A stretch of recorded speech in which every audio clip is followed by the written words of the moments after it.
ಭಗವತಿಗೆಲ್ಲ ನಮಸ್ಕಾರಗಳು. ಶ್ರೀನಿವಾಸ ಇತಿ ಶ್ರೇಷ್ಠದಯಾ ಪಾತ್ರಂ ಗುಣಾನ್ವಿತಃ ಕೌಶಿಕೋನಂದರಂಗಾರ್ಯಶಿರಂ ವಿಜೇತಾಂ ಭುವಿ ನ್ಯಸ್ತಾತ್ಮೀಯಭರಂ ವರಪ್ರದ ಗುರೌ ವೈರಾಗ್ಯಭಾಗ್ಯೋದಥೌ ವೇದಾಂತಾಮೃತಸಾರವಂತಮನಘಾತ್ ಶ್ರೀನಿವಾಸಾದ್ಗುರೋಃ ಶ್ರೀಶೈಲಾನ್ವಯಕೌಸ್ತುಭಶ್ಚಿತನಯಂ ಶ್ರೇಯೋನಿಧೇ ಶ್ರೀನಿಧೇಃ ವಂದೇ ಸಾಧುಕಟಾಕ್ಷಕೇಳಿದಿಲಯಂ ಶ್ರೀಕೃಷ್ಣಸದ್ದೇಶಿಕಂ ಶ್ರೀವಾಸರಂಗಪರಕಾಲमुनित्रयाप्तलक्ष्मात्मरक्षणेति त्वयगागमान्तम् आचार्यभक्तिपरिपूतमनर्घशीलं गोपालदेशिकमुनिं गुरुमाश्रयामः। नारायणाख्येतिराजपदाब्जभृङ्ग श्रीवासयोगिगुरुणार्पितभारमीशे भक्त्यादिपूर्णवरदारिकृपात्यचिह्नं श्रीनिवासमुनिवर्यमहं प्रपद्ये। श्रीनारायणयोगीन्द्रवरदारिकृपाश्रयं रङ्गेशपादविनतं श्रीनिवासमुनिं भजे। श्रीमान् वेङ्कटनाथार्यः कवितार्किककेसरी वेदान्ताचार्यवर्यो मे सन्निधत्तां सदा हृदि यो नित्यमच्युतपदाम्बुजयुग्मरुक्मं व्यामोहतस्तरितराणि तृणाय मेने अस्मद्गुरोर्भगवतोऽस्य देकसिन्धो रामानुजस्य चरणौ शरणं प्रपद्ये। यतीन्द्रकृतभाष्यार्थाय व्याख्यानेन दर्शिताः वरं सुदर्शनार्यं तं वन्दे कुवरकुलाधिपं येनोपनिषदां भाष्यं रामानुजमतानुगम् रम्यं कृतं प्रपद्येतं रङ्गरामानुजं मुनिम् अद्भुतं यस्य विक्रान्तं वेदवीथीविशोधने अपरं निगमान्तार्यं प्रपद्ये वीरराघवम् अतसी गुच्छसच्छायमञ्चितोरस्थलं श्रिया अञ्जनाचलशृङ्गारमञ्जलिर्मम गाहताम्। ॐ आप्यायन्तु ममाङ्गानि वाक्प्राणश्चक्षुश्रोत्रमथो बलमिन्द्रियाणि च सर्वाणि सर्वं ब्रह्मोपनिषदं माहं ब्रह्म निराकुर्यां मा ब्रह्म निराकरोत् अनिराकरणमस्तु अनिराकरणं मेऽस्तु तदात्मनिर्ते उपनिषत्सु धर्माः ते मयि सन्तु शान्ति शान्ति शान्ति।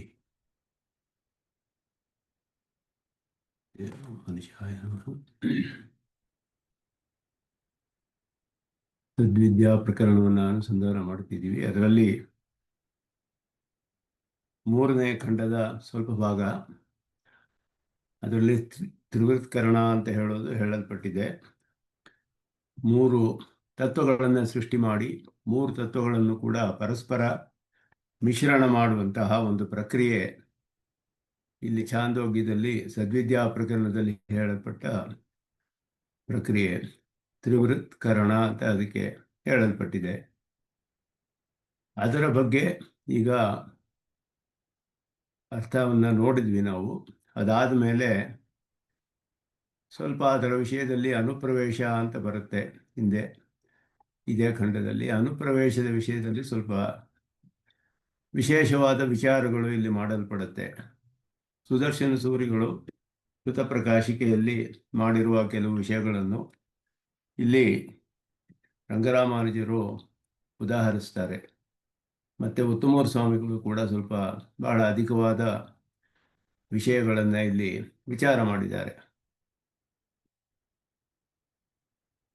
ಅವರು ಶ್ವೇತಕೇತು ಮತ್ತೆ ಪ್ರಶ್ನೆಯನ್ನು ಕೇಳ್ತಾನು, ನನಗೆ ಇನ್ನೂ ಅರ್ಥವಾಗಲಿಲ್ಲ, ಹೇಗೆ ತ್ರಿವೃತ್ಕರಣ ಅನ್ನೋದರಲ್ಲಿ ವಿಷಯದಲ್ಲಿ ಹೇಗೆ ಮಾಡ್ತು ಅಂತ ಹೇಳಿದಾಗ, ತ್ರಿವೃತ್ಕರಣವನ್ನು ಮಾಡಿದ, ಅದನ್ನು ನಾನು ತಿಳಿಸ್ತೇನೆ, ಅದನ್ನು ತಿಳಿ ಅಂತ ಹೇಳಿಬಿಟ್ಟು, ಯಥಾ ಖಲು ಸೌಮ್ಯ ಹಿಮಾಸ್ತಿಸ್ರೋ ದೇವತಾ ತ್ರಿವೃತ್ ಏಕೈಕಾ ಭವತಿ ತನ್ಮೇ ವಿಜಾನೀಹಿ ಅನ್ನೋದು ಇಲ್ಲಿ ಹೇಳಿ ಮುಂದಿನ ಖಂಡದಲ್ಲಿ ಅದನ್ನು ವಿವರಿಸ್ತಾರೆ.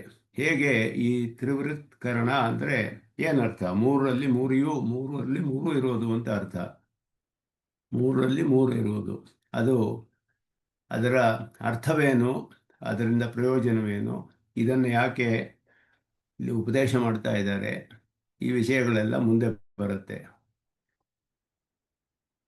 ಅದರಲ್ಲಿ ಜೀವೇನ ಅನುಪ್ರವಿಶ್ಯ ನಾಮರೂಪೇ ವ್ಯಾಕರೋತ್ ಅನ್ನೋದ್ರ ವಿಷಯದಲ್ಲಿ ಇಲ್ಲಿ ಮುಂದೆ ವಿಚಾರ ಮಾಡ್ತಾರೆ. ಇಲ್ಲಿ ಇಲ್ಲಿ ಯಥಾತು ವಿಜಾನಿ, ಹೀಗೆ ಇಲ್ಲಿ ಸ್ವಲ್ಪವೇ ವ್ಯಾಖ್ಯಾನ. ತೇಜೋ ದೇವತಾಧಿಷ್ಠಿತಾನಾಂ ತೇಜೋಬನ್ನಾನಾಂ ತ್ರಿವೃತ್ಕರಣ ಪ್ರಕಾರಂ ಮೇಧಿಕೃತಃ ಶೃಣು. ಇನ್ನು ಮುಂದೆ ಬರುತ್ತೆ ಅದು ಮುಂದಿನ ಖಂಡದಲ್ಲಿ. ಇಲ್ಲಿ ಈ ಅಧಿಕರಣದ ವಿಷಯದಲ್ಲಿ ಎಲ್ಲಿ ವಿಚಾರ ಮಾಡಿದ್ದಾರೆ ಅನ್ನೋದು ಬ್ರಹ್ಮಸೂತ್ರಗಳಲ್ಲಿ ಆನಂದಮಯಾಧಿಕರಣದಲ್ಲಿ ಸುದರ್ಶನ ಸೂರಿಗಳು ಕೆಲವು ವಿಷಯಗಳನ್ನು ಇಲ್ಲಿ ತಿಳಿಸ್ತಾರೆ. ವ್ಯಾಸಾರ್ಯೈ ಆನಂದಮಯಾಧಿಕರಣೆ. ವ್ಯಾಸಾರ್ಯರು ಅಂದರೆ ಸುದರ್ಶನ ಸೂರಿಗಳು. ಅನುಪ್ರವಿಶ್ಯ ನಾಮರೂಪೇ ವ್ಯಾಕರವಾಣಿ ಇತ್ಯಸ್ಯ ನಾಮರೂಪ ವ್ಯಾಕರಣಸ್ಯ ಅನುಪ್ರವೇಶ ಪೂರ್ವಕತ್ವಂ ಅವಗಮ್ಯತೆ. ಅನುಪ್ರವೇಶ ಮಾಡಿ ನಾಮರೂಪವನ್ನು ವ್ಯಾಕರಣ ಮಾಡಿದನು ಅಂತ ಹೇಳಿರೋದ್ರಿಂದ ನಾಮರೂಪ ವ್ಯಾಕರಣ ಮಾಡುವುದಕ್ಕೆ ಮೊದಲೇ ಅನುಪ್ರವೇಶವಾಗಿತ್ತು ಅನ್ನೋದು ತಿಳಿದು ಬರುತ್ತೆ. ತೈತ್ತಿರಿಯ ಉಪನಿಷತ್ತಿನಲ್ಲಿ ತತ್ ಸೃಷ್ಟ್ವಾ ತದೇವಾನುಪ್ರಾವಿಶತ್, ಇಲ್ಲಿ ಸೃಷ್ಟಿ ಮಾಡಿ ಆಮೇಲೆ ಅನುಪ್ರವೇಶ ಹೇಳಲ್ಪಟ್ಟಿದೆ. ಇತ್ಯತ್ರ ಅನುಪ್ರವೇಶಸ್ಯ ಸೃಷ್ಟಿಪೂರ್ವಕತ್ವ ಗಮ್ಯತೆ. ಅನುಪ್ರವೇಶವು ಅದಕ್ಕೆ ಮೊದಲೇ ಸೃಷ್ಟಿಯಾಗಿದೆ ಅನ್ನೋದನ್ನ ಸೃಷ್ಟಿ ಆದ ಮೇಲೆ ಅನುಪ್ರವೇಶ ಹೇಳಲ್ಪಟ್ಟಿದೆ. ಇಲ್ಲಿ ಅನುಪ್ರವೇಶ ಆದಮೇಲೆ ನಾಮರೂಪ ವ್ಯಾಕರಣ, ಅಲ್ಲಿ ಸೃಷ್ಟಿ ಆದಮೇಲೆ ಅನುಪ್ರವೇಶ. ಹೀಗೆ ಅನುಪ್ರವೇಶ ಒಂದು ಕಡೆ ಮೊದಲೇ ಹೇಳಲ್ಪಟ್ಟಿದೆ, ಇನ್ನೊಂದು ಕಡೆ ನಂತರ ಹೇಳಲ್ಪಟ್ಟಿದೆ. ಆದ್ದರಿಂದ ಇದು ಇಬ್ಬರು ಒಬ್ಬರೇ ಮಾಡಿದ್ದು ಅನ್ನೋದು ಮೊದಲು ತಿಳಿಯುತ್ತೆ. ಸಮಾನ ಕರ್ತೃಕತ್ವಮೇವ ವಿವಕ್ಷಿತಂ ನ ಪೌರ್ವಾಪರ್ಯಂ. ಒಬ್ಬನೇ ಮಾಡಿದ್ದಾನೆ, ಬೇರೆ ಬೇರೆಯವರು ಒಬ್ಬರಾದ್ಮೇಲೆ ಒಬ್ಬರು ಅಂತ, ಒಂದಾದ ಮೇಲೆ ಒಂದು ಅಂತಾನೂ ಅಲ್ಲ, ಏಕಕಾಲದಲ್ಲಿ ಅಂತ ಹೇಳ್ತಾರೆ ಸುದರ್ಶನ ಸೂರಿಗಳು. ಅದನ್ನ ಪುರುಷ ಸೂಕ್ತದ ಉತ್ತರಾನುವಾಕದಲ್ಲಿ ಬರುವ ವಾಕ್ಯದಲ್ಲಿ ವಿವರಿಸ್ತಾರೆ. ತಸ್ಯ ತ್ವಷ್ಟಾ ವಿದಧದ್ ರೂಪಮೇತಿ. ವಿದಧತ್ ರೂಪಮೇತಿ. ವಿದಧತ್ ಅಂದರೆ ತನ್ನ ಶರೀರವಾಗಿ ಅಂತ ಅರ್ಥ. ಎಲ್ಲವನ್ನೂ ಧರಿಸಿ, ಎಲ್ಲವನ್ನೂ ತನ್ನ ಶರೀರವಾಗಿ ಧರಿಸಿ ರೂಪವನ್ನು ಪಡೆದುಕೊಳ್ತಾನೆ ಪರಮಾತ್ಮ ಅಂತ ಹೇಳಿದಾಗ ಸೃಷ್ಟಿಯಾದ ಮೇಲೆ ರೂಪ ಹೇಳಲ್ಪಟ್ಟಿದೆ ಇಲ್ಲಿ. ಅಂದರೆ ಇಲ್ಲಿ ವಿದಧತ್ ರೂಪಮೇತಿ ಅಂತ ಹೇಳಿರುವಾಗ ಎರಡು ಒಂದೇ ಕಾಲದಲ್ಲಿ ಆಗೋದು ಕಂಡು ಬರುತ್ತೆ, ಹೇಳಲ್ಪಟ್ಟಿದೆ. ಧರಿಸುತ್ತಾ ಸೃಷ್ಟಿ ಮಾಡಿದ ಅಂದರೆ ಅವನು ಸೃಷ್ಟಿ ಮಾಡಿದ್ದು ನಾಮರೂಪ ವ್ಯಾಕರಣವು ಏಕಕಾಲದಲ್ಲಿ ಆಗಿದೆ ಅನ್ನೋದು ಈ ವಾಕ್ಯದಿಂದ ತಿಳಿದು ಬರುತ್ತೆ ಪುರುಷ ಸೂಕ್ತದಲ್ಲಿ. ಆದ್ದರಿಂದ ಇಲ್ಲಿ ಸಮಾನ ಕಾಲಿಕತ್ವಮೇವ ಪ್ರತೀಯತೆ. ಶ್ರುತ ಪ್ರಕಾಶಿಕೆಯಲ್ಲಿ ಆನಂದಮಯಾಧಿಕರಣ ಭಾಷ್ಯದಲ್ಲಿ ಸುದರ್ಶನ ಸೂರಿಗಳು ಹೇಳುವ ವಿಷಯ. ಅಥವಾ ತತ್ಸೃಷ್ಟ್ವಾ ತಥೇವಾನುಪ್ರಾವಿಶತೆ ಇತಿ ಸೃಷ್ಟಿ ಅನಂತರತ್ವೇನ ಶ್ರೂಯಮಾಣೋ ಅನುಪ್ರವೇಶ ಸ್ಥಿತ್ಯರ್ಥ ಅನ್ವಯ. ಅಥವಾ ಇನ್ನೊಂದು ರೀತಿಯಲ್ಲಿ ಮಾಡಿದ್ರೆ ಸೃಷ್ಟಿ ಆದ ಮೇಲೆ ಅನುಪ್ರವೇಶ ಮಾಡಿರೋದು ಸ್ಥಿತಿಗೋಸ್ಕರ ಅಂತಾನು ಮಾಡಬಹುದು ಅಂತ ಅರ್ಥ ಮಾಡ್ತಾರೆ. ಈ ಅನುಪ್ರವೇಶದ ವಿಷಯದಲ್ಲಿ ಬಹಳ ವಿಸ್ತಾರವಾದ ವಿಚಾರ ಮಾಡಲ್ಪಟ್ಟಿದೆ. ವ್ಯಾಪಕಸ್ಯಾಪಿ ಪರಮಾತ್ಮನಃ, ಇಲ್ಲಿ ಹೇಳ್ತಾರೆ ಸರ್ವವ್ಯಾಪಕನಾದ ಪರಮಾತ್ಮನು ಅಂತರ್ಯಾಮಿ ವಿಗ್ರಹದ್ವಾರ ಅನುಪ್ರವೇಶ ಉಪಪದ್ಯತೆ ಇತಿ ಕೇಚಿತ್ ದೀವದ್ವಾರ ಏವ ಅನುಪ್ರವೇಶ. ಕೆಲವರು ಹೀಗೆ ಅರ್ಥ ಮಾಡಿದ್ದಾರೆ. ಪರಮಾತ್ಮನು ಸರ್ವವ್ಯಾಪಕನಾದ್ದರಿಂದ ಅಂತರ್ಯಾಮಿಯ ಒಂದು ರೂಪ ಇದೆ ಅವನಿಗೆ. 5 ರೂಪಗಳಲ್ಲಿ ಪರರೂಪ ಮತ್ತು ವ್ಯೂಹ ರೂಪ, ವಿಭವ ರೂಪ, ಅಂತರ್ಯಾಮಿ ರೂಪ, ಅರ್ಚಾರೂಪ. ಯೋಗಿಗಳಿಗೆ ತಿಳಿದು ಬರುವಂತಹ ಒಂದು ರೂಪವಿದೆ, ಅಂತರ್ಯಾಮಿ ರೂಪ. ಯೋಗಿಗಳಿಗೆ ಅದು ತಿಳಿದು ಬರುತ್ತೆ ಅಂತ ಹೇಳ್ತಾರೆ. ಹಾಗೆ ಅಂತರ್ಯಾಮಿ ವಿಗ್ರಹ ಅಂತ ಹೇಳಿದ್ರು, ಅಲ್ಲಿ ಒಂದು ರೂಪದೊಡನೆ ಕಂಡು ಬರ್ತಾನೆ ಅಂತ. ಅದರ ಮೂಲಕ ಅನುಪ್ರವೇಶ ಹೇಳ್ಬೋದು. ಆ ರೀತಿಯಲ್ಲಿ ಆ ರೂಪದಲ್ಲಿ ಅವನು ಅವತಾರ ಮಾಡಿರೋ ಹಾಗೆ ಅಂತರ್ಯಾಮಿ ರೂಪ ಅವನಿಗೆ ಇದೆಯಲ್ಲ, ಆದ್ದರಿಂದ ಅವನಿಗೆ ಜೀವನ ಮೂಲಕ ಅನುಪ್ರವೇಶಗಳು ಹೇಳ್ಬೋದು ಅಂತ ಕೆಲವರು ಅರ್ಥ ಮಾಡ್ತಾರೆ. ನ ಸ್ವತಃ ಇತಿ ಕೇಚಿತ್, ಹೀಗೆ ರೀತಿ ಹೇಳ್ತಾರೆ. ಪ್ರತಿವಸ್ತು ತತ್ತದ್ವಸ್ತು ಮಾತ್ರ ಪೂರ್ಣ ಪರಮಾತ್ಮ ಕಾರ್ಯಕಾರಿತ್ವಾತ್ ತತ್ರ ಪ್ರವಿಷ್ಟ ಇವ ಇತಿ ಉಕ್ತಿರಿತಿ ಕೇಚಿತ್. ಪ್ರವಿಷ್ಟ ಅನ್ನೋದು ನಿಜವಾಗ್ಲೂ ಪ್ರವೇಶ ಇಲ್ಲ, ಪ್ರವೇಶ ಮಾಡಿದಂತೆ ಅಂತ ಅರ್ಥ ಮಾಡಬೇಕು. ಯಾಕೆ ಅಂದರೆ ಒಂದೊಂದು ವಸ್ತುವಿನಲ್ಲಿಯೂ ಪರಿಪೂರ್ಣವಾಗಿ ಪರಮಾತ್ಮನ ಕಾರ್ಯವೇ ಆಗಿದ್ದರಿಂದ ಅವನೇ ಎಲ್ಲ ವಸ್ತುವಲ್ಲಿಯೂ ಪ್ರತಿವಸ್ತು ಪೂರ್ಣ ಅಂತ ಹೇಳಲ್ಪಟ್ಟಿರೋ ಹಾಗೆ ಪ್ರತಿವಸ್ತು ಪೂರ್ಣನಾದ್ದರಿಂದ ಪ್ರವೇಶ ಮಾಡಿದ ಹಾಗೆ ಅನ್ನೋ ಅರ್ಥ ಮಾಡಬೇಕೇ ಹೊರತು ಪ್ರವೇಶ ಅಂತ ಹೇಳಬೇಕಾಗಿಲ್ಲ ಅಂತ ಕೆಲವರು ಅರ್ಥ ಮಾಡ್ತಾರೆ. ಇದು ಅವರು ಕೆಲವು ಅಭಿಪ್ರಾಯಗಳನ್ನು ಹೀಗೆ ಹೇಳ್ತಾರೆ. ಈ ರೀತಿ ಮಾಡಿದ್ರು, ಈ ರೀತಿಯೂ ಮಾಡಿದ್ರು ಅಂತ ಹೇಳಿದ್ರು ಅಂತ ಬೇರೆ ಕೆಲವು ಅಭಿಪ್ರಾಯಗಳನ್ನು ಇಲ್ಲಿ ಹೇಳ್ತಾರೆ. ಅದನ್ನು ಇಲ್ಲಿ ಉತ್ತಮೂರು ಸ್ವಾಮಿಗಳು ಬಹಳ ವಿಚಾರ ಮಾಡ್ತಾರೆ. ಇಲ್ಲಿ ಹೇಗೆ ಇದನ್ನು ಅರ್ಥ ಮಾಡಬೇಕು ಅನ್ನೋ ವಿಷಯದಲ್ಲಿ ವಿಶೇಷವಾಗಿ ವ್ಯಾಖ್ಯಾನ ಮಾಡ್ತಾರೆ ಇಲ್ಲಿ. ಅದರಲ್ಲಿ ಕಡೆಯಲ್ಲಿ ಹೇಳುವಂತಹ ಸಂಗ್ರಹವಾದ ಅರ್ಥ ಏನು ಅಂತ ಹೇಳಿದ್ರೆ ಇಲ್ಲಿ ಹೇಳ್ತಾರೆ, ಏವಂ ಭೂತ ಪರಿಣಾಮ ವಿಶಿಷ್ಟ ಧರ್ಮಭೂತ ಜ್ಞಾನ ವಿಶಿಷ್ಟಸ್ಯ ಜೀವಸ್ಯ ಸ್ವಸ್ಯ ಚ ಪ್ರಾಗ್ ಅಸಂಬಂಧಃ ರೂಪಸಂಪತ್ತಿಕಾಲೇ ಚ ಸಂಬಂಧಃ ಸ್ಥಿತಃ ಇತಿ ಸ ಏವ ಪ್ರವೇಶ. ಪ್ರವೇಶ ಅನ್ನೋದು ಅವನು ನಿಜವಾಗಿಯೂ ಒಂದು ಕಡೆ ಇನ್ನೊಂದು ಕಡೆ ಪ್ರವೇಶ ಅನ್ನೋದು ಮಾಡಬೇಕಾಗಿಲ್ಲ. ಪರಮಾತ್ಮ ಎಲ್ಲ ಕಡೆಯೂ ಇದ್ದಾನೆ.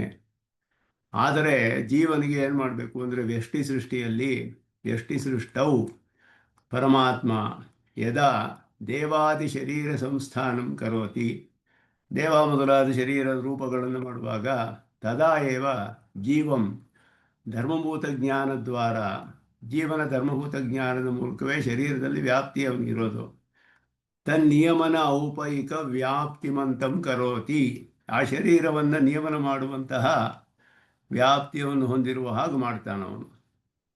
ಆ ಶರೀರ ರೂಪದಲ್ಲಿ ಜೀವನ ಸಂಬಂಧ ಮೊದಲೇ ಇದೆ. ಅಚಿತ್ ಸಂಬಂಧ ಅವನಿಗೆ ಸಂಬಂಧವೇ ಇಲ್ಲ ಅಂತ ಅರ್ಥವಲ್ಲ, ಅಚಿತ್ ಸಂಬಂಧ ಇದ್ದೇ ಇದೆ. ಶರೀರ ರೂಪದಲ್ಲಿ ಅಚಿತ್ ಪರಿಣಾಮಗೊಳಿಸಿ ಆಯಾ ಶರೀರದಲ್ಲಿ ಜೀವನ ವ್ಯಾಪ್ತಿಯಾಗೋ ಹಾಗೆ ಅವನ ಧರ್ಮಭೂತ ಜ್ಞಾನ ದ್ವಾರ ಆ ರೀತಿಯಾದ ಸಂಬಂಧವನ್ನು ಉಂಟು ಮಾಡೋದೇ ಅನುಪ್ರವೇಶ ಅಂತ ಹೇಳಲ್ಪಡುತ್ತೆ. ಅವನು ಏನು ಮಾಡ್ತಾನೆ ಅಂದರೆ ಸ್ವಯಂಚ ತದವಸ್ಥಾವಚ್ಛಿನ್ನ ದ್ರವ್ಯ ನಿಯಮನ ಔಪೈಕ, ಆ ಒಂದು ಅವಸ್ಥೆಯಲ್ಲಿರುವ ಶರೀರವನ್ನು ಆತ್ಮನನ್ನು ನಿಯಮನ ಮಾಡುವುದಕ್ಕೆ ಉಪಯುಕ್ತವಾದ ಅನುರೂಪವಾದ ಧರ್ಮಭೂತ ಜ್ಞಾನಗತ ವಿಲಕ್ಷಣ ಪರಿಣಾಮವಾನ್ ಭರತಿ. ಅಲ್ಲಿ ಅವನು ಕೂಡ ತನ್ನ ಧರ್ಮಭೂತ ಜ್ಞಾನದಿಂದ ಅಲ್ಲಿ ನಿಯಮನ ಮಾಡುವಂತಹ ಒಂದು ಅವಸ್ಥೆಯನ್ನು ಅವನು ಪಡೆದುಕೊಳ್ತಾನೆ.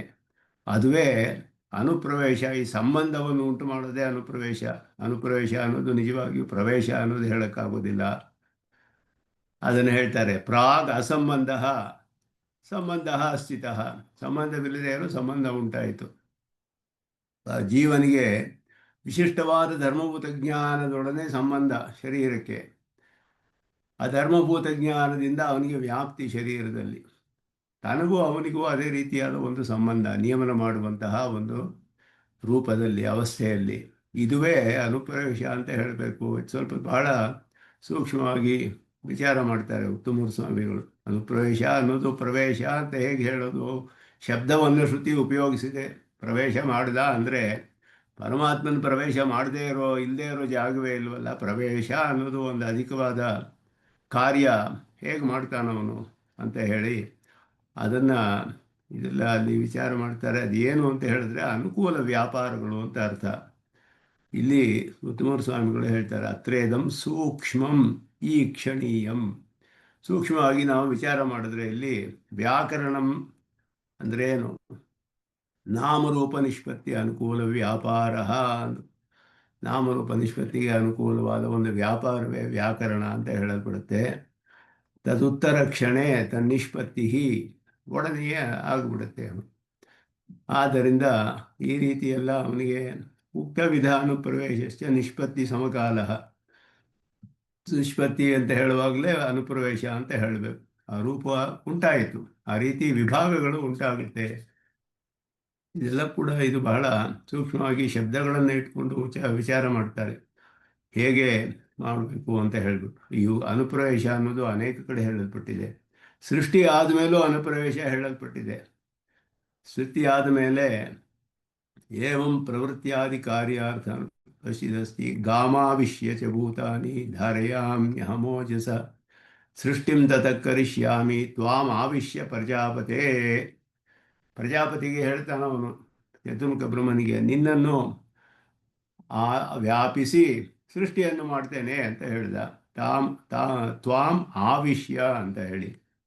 ಇದೇನು ಅಂದರೆ ಕಾರ್ಯೋಪದಾಯಕ ಶಕ್ತಿ ವಿಶಿಷ್ಟ ಪರಮಾತ್ಮ ಸಂಬಂಧ. ಚತುರ್ಮುಖ ಬ್ರಹ್ಮನ ಮೂಲಕ ಕಾರ್ಯವನ್ನು ಉಂಟು ಮಾಡುವಂತಹ ಒಂದು ಶಕ್ತಿ ಅವನ ಮೂಲಕ ಉಂಟು ಮಾಡುವುದೇ, ಪ್ರಕಟ ಮಾಡುವುದೇ ಇದಕ್ಕೆ ಅನುಪ್ರವೇಶ ಅಂತ ಹೆಸರು. ನಿನ್ನ ವ್ಯಾಪಿಸಿ ನಾನು ಮಾಡ್ತೀನಿ, ನಿನ್ನ ಮೂಲಕ ಆ ಕೆಲಸವನ್ನು ಮಾಡಿಸ್ತೀನಿ ಅಂದರೆ ಆ ಶಕ್ತಿಯನ್ನು ನಿನ್ನಲ್ಲಿ ಉಂಟು ಮಾಡ್ತೇನೆ. ಶಕ್ತಿ ಅನ್ನೋದು ಒಂದು ಕಾರ್ಯೋತ್ಪಾದಕ ಸಾಮರ್ಥ್ಯ, ಒಂದು ಅದ್ರವ್ಯ. ನಮ್ಮ ಸಿದ್ಧಾಂತದಲ್ಲಿ ಶಕ್ತಿ ಅಂತ ಅದ್ರವ್ಯ ಅಂತ ಹೇಳಲ್ಪಟ್ಟಿದೆ. ಚಿತ್ತಮುಕ್ತ ಕಲಾಪದಲ್ಲಿ ಕಡೆಯಲ್ಲಿ ಅದ್ರವ್ಯ ಸ್ವರದಲ್ಲಿ ಶಕ್ತಿಯನ್ನು ಅದ್ರವ್ಯ ಅನ್ನೋದನ್ನು ನಿರೂಪಣೆ ಮಾಡ್ತಾರೆ. ಶಕ್ತಿ ಅಂದರೆ ಏನು ಅಂತ ಹೇಳ್ಬಿಟ್ಟು ಆ ರೀತಿ ಕಾರ್ಯವನ್ನು ಉಂಟು ಮಾಡುವಂತಹ ಸಾಮರ್ಥ್ಯ. ಇಲ್ಲಿ ಗಾಮ ಆವಿಷ್ಯ ಗಾಮ್ ಅಂದ್ರೆ ಭೂಮಿ ಅಂತ ಗಾಮ್ ಅಂದ್ರೆ ಭೂಮಿ ಅಂತ ಅರ್ಥ. ಭೂಮಿಯನ್ನೆಲ್ಲ ಆವರಿಸಿ ವ್ಯಾಪಿಸಿ ಪ್ರಾಣಿಗಳೆಲ್ಲ ಧರಿಸ್ತೇನೆ ಅಂತ ಅರ್ಥ. ಗಾಮ್ ಅಂದ್ರೆ ಭೂಮಿ. ಗಾಮಾವಿಷ್ಯ ಚ ಭೂತಾನಿ ಧಾರಯಾಮಿ ಅಹಂ ಓಜಸ. ನನ್ನ ಓಜಸ್ಸಿನಿಂದ, ನನ್ನ ಒಂದು ಧಾರಕ ಶಕ್ತಿಯಿಂದಲೇ ನಾನು ಭೂಮಿಯನ್ನೆಲ್ಲ ಆವರಿಸಿ ಪ್ರಾಣಿಗಳನ್ನೆಲ್ಲ ಧಾರಣೆ ಮಾಡ್ತೇನೆ ಅಂತ ಹೇಳೋದು. ಭೂಮಿಯ ವ್ಯಾಪ್ತಿ ಹೇಳಿತು. ಇಲ್ಲಿ ಪ್ರಜಾಪತಿಗೆ ಆವೇಶ, ಅವನಲ್ಲಿ ವ್ಯಾಪ್ತಿ, ಇದೆಲ್ಲ ಹೇಳಿರೋದೇನು ಅಂದರೆ ಕಾರ್ಯ ಉಂಟು ಮಾಡುವಂತಹ ಒಂದು ಶಕ್ತಿಯನ್ನು ಅಲ್ಲಿ ಉಂಟು ಮಾಡೋದು ಅಂತ ಅರ್ಥ. ಪರಿಣಾಮ ಉಂಟುವಂತಹ ಶಕ್ತಿ ಅಚೇತನಗಳಲ್ಲಿ, ಕಾರ್ಯ ಉತ್ಪಾದಕ ಶಕ್ತಿ ಚೇತನಗಳಲ್ಲಿ, ಈ ರೀತಿಯಾದ ಶಕ್ತಿ ಅಲ್ಲಿ ಉಂಟಾಗುತ್ತೆ. ಪರಮಾತ್ಮ ಹಾಗೆ ಮಾಡ್ತಾನೆ ಅದನ್ನು. ಅದುವೇ ಅನುಪ್ರವೇಶ ಅಂತ ಹೇಳಬೇಕು ಅಂತ ಅರ್ಥ. ಅಂದರೆ ಶಕ್ತಿ ವಿಶಿಷ್ಟ ವಿಶಿಷ್ಟ ಪರಮಾತ್ಮ ಸಂಬಂಧ ಈ ರೀತಿಯೆಲ್ಲ ಬೇಕಾದಷ್ಟು ರೀತಿಯಲ್ಲಿ ಮಾಡ್ಬೋದು. ಅದೇ ರೀತಿಯಲ್ಲಿ ಈ ರೀತಿಯ ಅನೇಕ ರೀತಿಯಲ್ಲಿ ಅನುಪ್ರವೇಶವನ್ನು ನಾವು ಮಾಡಬೇಕು ಅಂತ ಹೇಳಿಬಿಟ್ಟು, ಅದೇ ಹೇಗೆ ತೇಜಶರೀರಕನಾದ ಪರಮಾತ್ಮ ಅಪಹ ಸಂಕಲ್ಪಯತಿ ಆಪಶ್ಚ ಅನಂತರಂ ಭವಂತಿ ತಥಾ ವ್ಯಷ್ಟಿ ಶರೀರ ಪ್ರಕೃತಿ ದ್ರವ್ಯ ಅನುಪ್ರವಿಷ್ಟ ನಾಮರೂಪೇ ವ್ಯಾಕರೋತಿ. ಇದುವೇ ಈ ರೀತಿ ಅರ್ಥ ಮಾಡಬೇಕು ಅಂತೆಲ್ಲ ಹೇಳ್ತಾರೆ. ಇದೇ ರೀತಿಯಲ್ಲಿ ಅರ್ಥದಲ್ಲಿ ಎಲ್ಲ ಕಡೆಯೂ ಹೇಳಿರೋದು.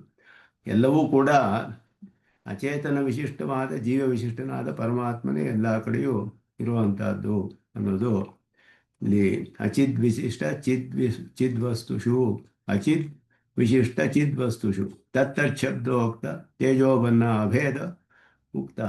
ಎಲ್ಲ ಅದಕ್ಕೂ ನಿಮಗೂ ಭೇದವೇ ಇಲ್ಲ ಅನ್ನೋ ಹಾಗೆ ವಿಶಿಷ್ಟನಾದ ಚಿದ್ವಿಶಿಷ್ಟರಾದ ಪದಾರ್ಥಗಳಲ್ಲಿ ಪರಮಾತ್ಮನು ಅವನೇ ಹೇಳುವಂತಹ ರೀತಿಯಲ್ಲಿ ಅವನು ಅಲ್ಲಿ ಆ ಶಕ್ತಿಯನ್ನು ಉಂಟು ಮಾಡ್ತಾನೆ.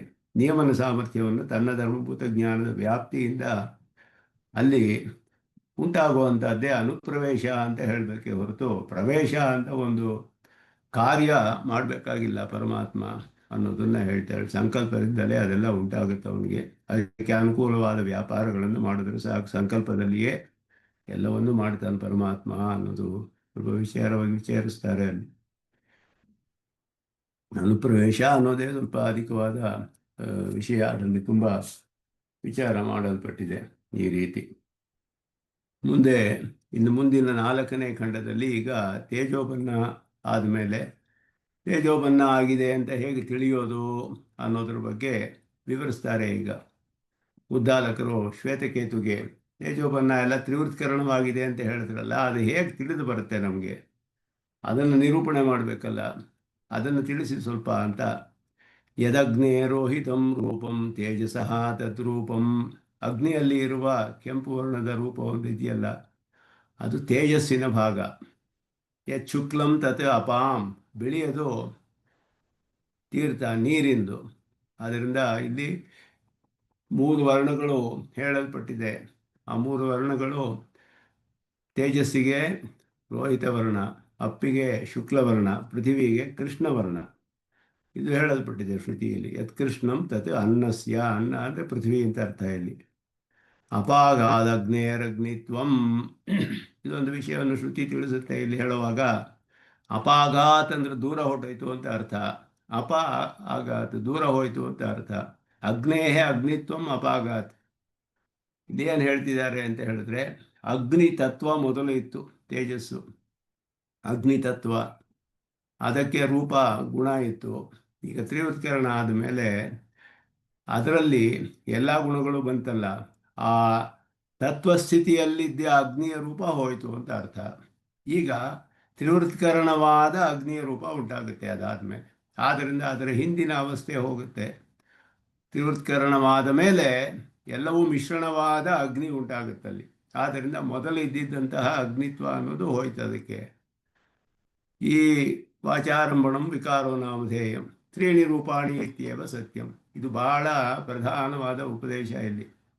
ಅಂದ್ರೆ ಮೊದ್ಲಿದ್ದ ಪ್ಯೂರ್ ಆದ ಅಗ್ನಿತ್ವ ಹೋಯ್ತು, ಮಿಶ್ರಣ. ಹೌದು ಹೌದು ಹೌದು, ಅದೇ ಇಲ್ಲಿ ಹೇಳಿರೋದು.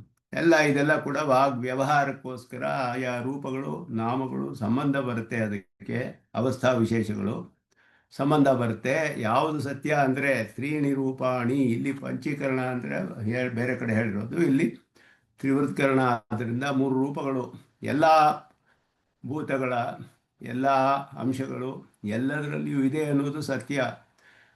ಈ ಪ್ರಪಂಚದಲ್ಲಿ ಈಗ ಏನು ನಿರೂಪಣೆ ಮಾಡ್ತೀಯಾರ ಉದ್ದಾಲಕರು ಅಂತ ನಾವು ಸೂಕ್ಷ್ಮವಾಗಿ ವಿಚಾರ ಮಾಡಿದ್ರೆ, ಆರಂಭದಲ್ಲಿ ಸಚ್ಶಬ್ದ ಒಂದೇ ಇತ್ತು ಅಂತ ಹೇಳಿದ್ರು. ಸಚ್ಶಬ್ದದಿಂದ ತೇಜಸ್ ಅಪ್ಪು ಅನ್ನೋ ಸೃಷ್ಟಿ ಆಯಿತು. ತೇಜಸ್ಸು ಅಪ್ಪು ಅನ್ನೋ ಸೃಷ್ಟಿ ಆದಮೇಲೆ ಅದನ್ನು ತ್ರಿವೃತ್ಕರಣ ಮಾಡಿದ ಪರಮಾತ್ಮ. ತ್ರಿವೃತ್ಕರಣ ಮಾಡಿ ಜೀವನನ್ನ ರೂಪದೊಡನೆ ಅನುಪ್ರವೇಶ ಮಾಡಿದ. ಈಗ ಇಲ್ಲಿ ರೂಪನಾಮವುಳ್ಳಂತಹ ಪದಾರ್ಥಗಳು ಚೇತನರು ಇಬ್ಬರು ಇದ್ದಾರೆ. ಇವರೆಲ್ಲರೂ ಆ ಮೂಲಭೂತವಾದ ಸಚ್ಛಬ್ದವಾದ ಕಾರ್ಯವೇ ಆದ್ದರಿಂದ ಅವನನ್ನು ತಿಳಿದ್ರೆ ಎಲ್ಲವನ್ನು ತಿಳಿಬಹುದು ಅಂತ ಹೇಳಬೇಕು. ಆದ್ದರಿಂದ ಲೋಕದಲ್ಲಿ ಇರುವ ಎಲ್ಲ ಪ್ರಾಕೃತ ಪದಾರ್ಥಗಳು ಪಾಂಚಭೌತಿಕವಾದದ್ದು ಅನ್ನೋದನ್ನು ಈಗ ನಿರೂಪಣೆ ಮಾಡ್ತಾ ಇದ್ದಾರೆ. ಎಲ್ಲವೂ ಅದೇ. ಆದ್ದರಿಂದ ನೀವು ಈ ಪದಾರ್ಥಗಳನ್ನು ತಿಳಿಬೇಕಾದರೆ ಅದರ ಮೂಲಭೂತ ತ್ರಿವೃತ್ಕರಣವಾದ 3 ಭೂತಗಳನ್ನು ತಿಳಿಯಿರಿ. ತ್ರಿವೃತ್ಕರಣವಾದ ತಿಳಿಬೇಕಾದ್ರೆ ಅದಕ್ಕೆ ಮೊದಲಾದ ತತ್ವದೃಷ್ಟಿ, ಅದಕ್ಕೆ ಮೊದಲು ಸಚ್ಶಬ್ದ ಪರಮಾತ್ಮ, ಅವನನ್ನು ತಿಳಿದ್ರೆ ಎಲ್ಲವೂ ತಿಳಿದಾಗ ಆಗುತ್ತೆ. ಅದು ಏಕವಿಜ್ಞಾನೇನ ಸರ್ವವಿಜ್ಞಾನ ನಿರೂಪಣೆಗೆ ಈ ರೀತಿ ನಿರೂಪಣೆ ಮಾಡ್ತಾ ಇದ್ದಾರೆ. ಅದರಲ್ಲಿ ವ್ಯಾಖ್ಯಾನದಲ್ಲಿ ತಿಳಿಸ್ತಾರೆ ಇದನ್ನ. ಇದಗ್ನೇ ರೋಹಿತಂ ರೂಪಂ, ಅಗ್ನೇಹೇ ಯತ್ ರೋಹಿತಂ ರೂಪಂ, ಅಗ್ನೇಹೇ ಯತ್ ರೋಹಿತಂ ರೂಪಂ, ಸ್ವರೂಪಂ ಅಂತ ಅರ್ಥ. ರೋಹಿತೋ ಭಾಗಃ ದೃಶ್ಯತೆ ತತ್ ಅತ್ರ ಅತ್ರಿವೃತ್ಕೃತಸ್ಯ ತೇಜಸಃ ಸ್ವರೂಪಂ.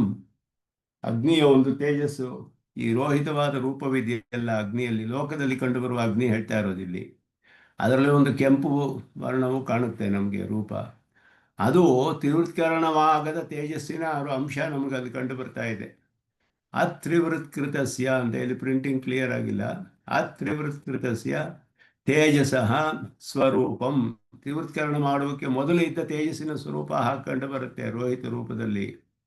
ಶುಕ್ಲವಾದದ್ದು ಶ್ವೇತವರ್ಣದಿಂದ ಕಂಡು ಬರುತ್ತೆ. ಅದು ಅಪ್ಪಿನ ತ್ರಿವೃತ್ಕೃತವಾಗುವುದಕ್ಕೆ ಮೊದಲು ಇದ್ದದ್ದ ಸ್ವರೂಪದ ಅಂಶ. ಮತ್ತೆ ಕಪ್ಪು ತಿಳಿದು ಬರುತ್ತೆ, ಅದು ಅಪ್ಪಿನ ಅನ್ನದ ಅಥವಾ ಪೃಥ್ವಿಯ ಅಂಶ.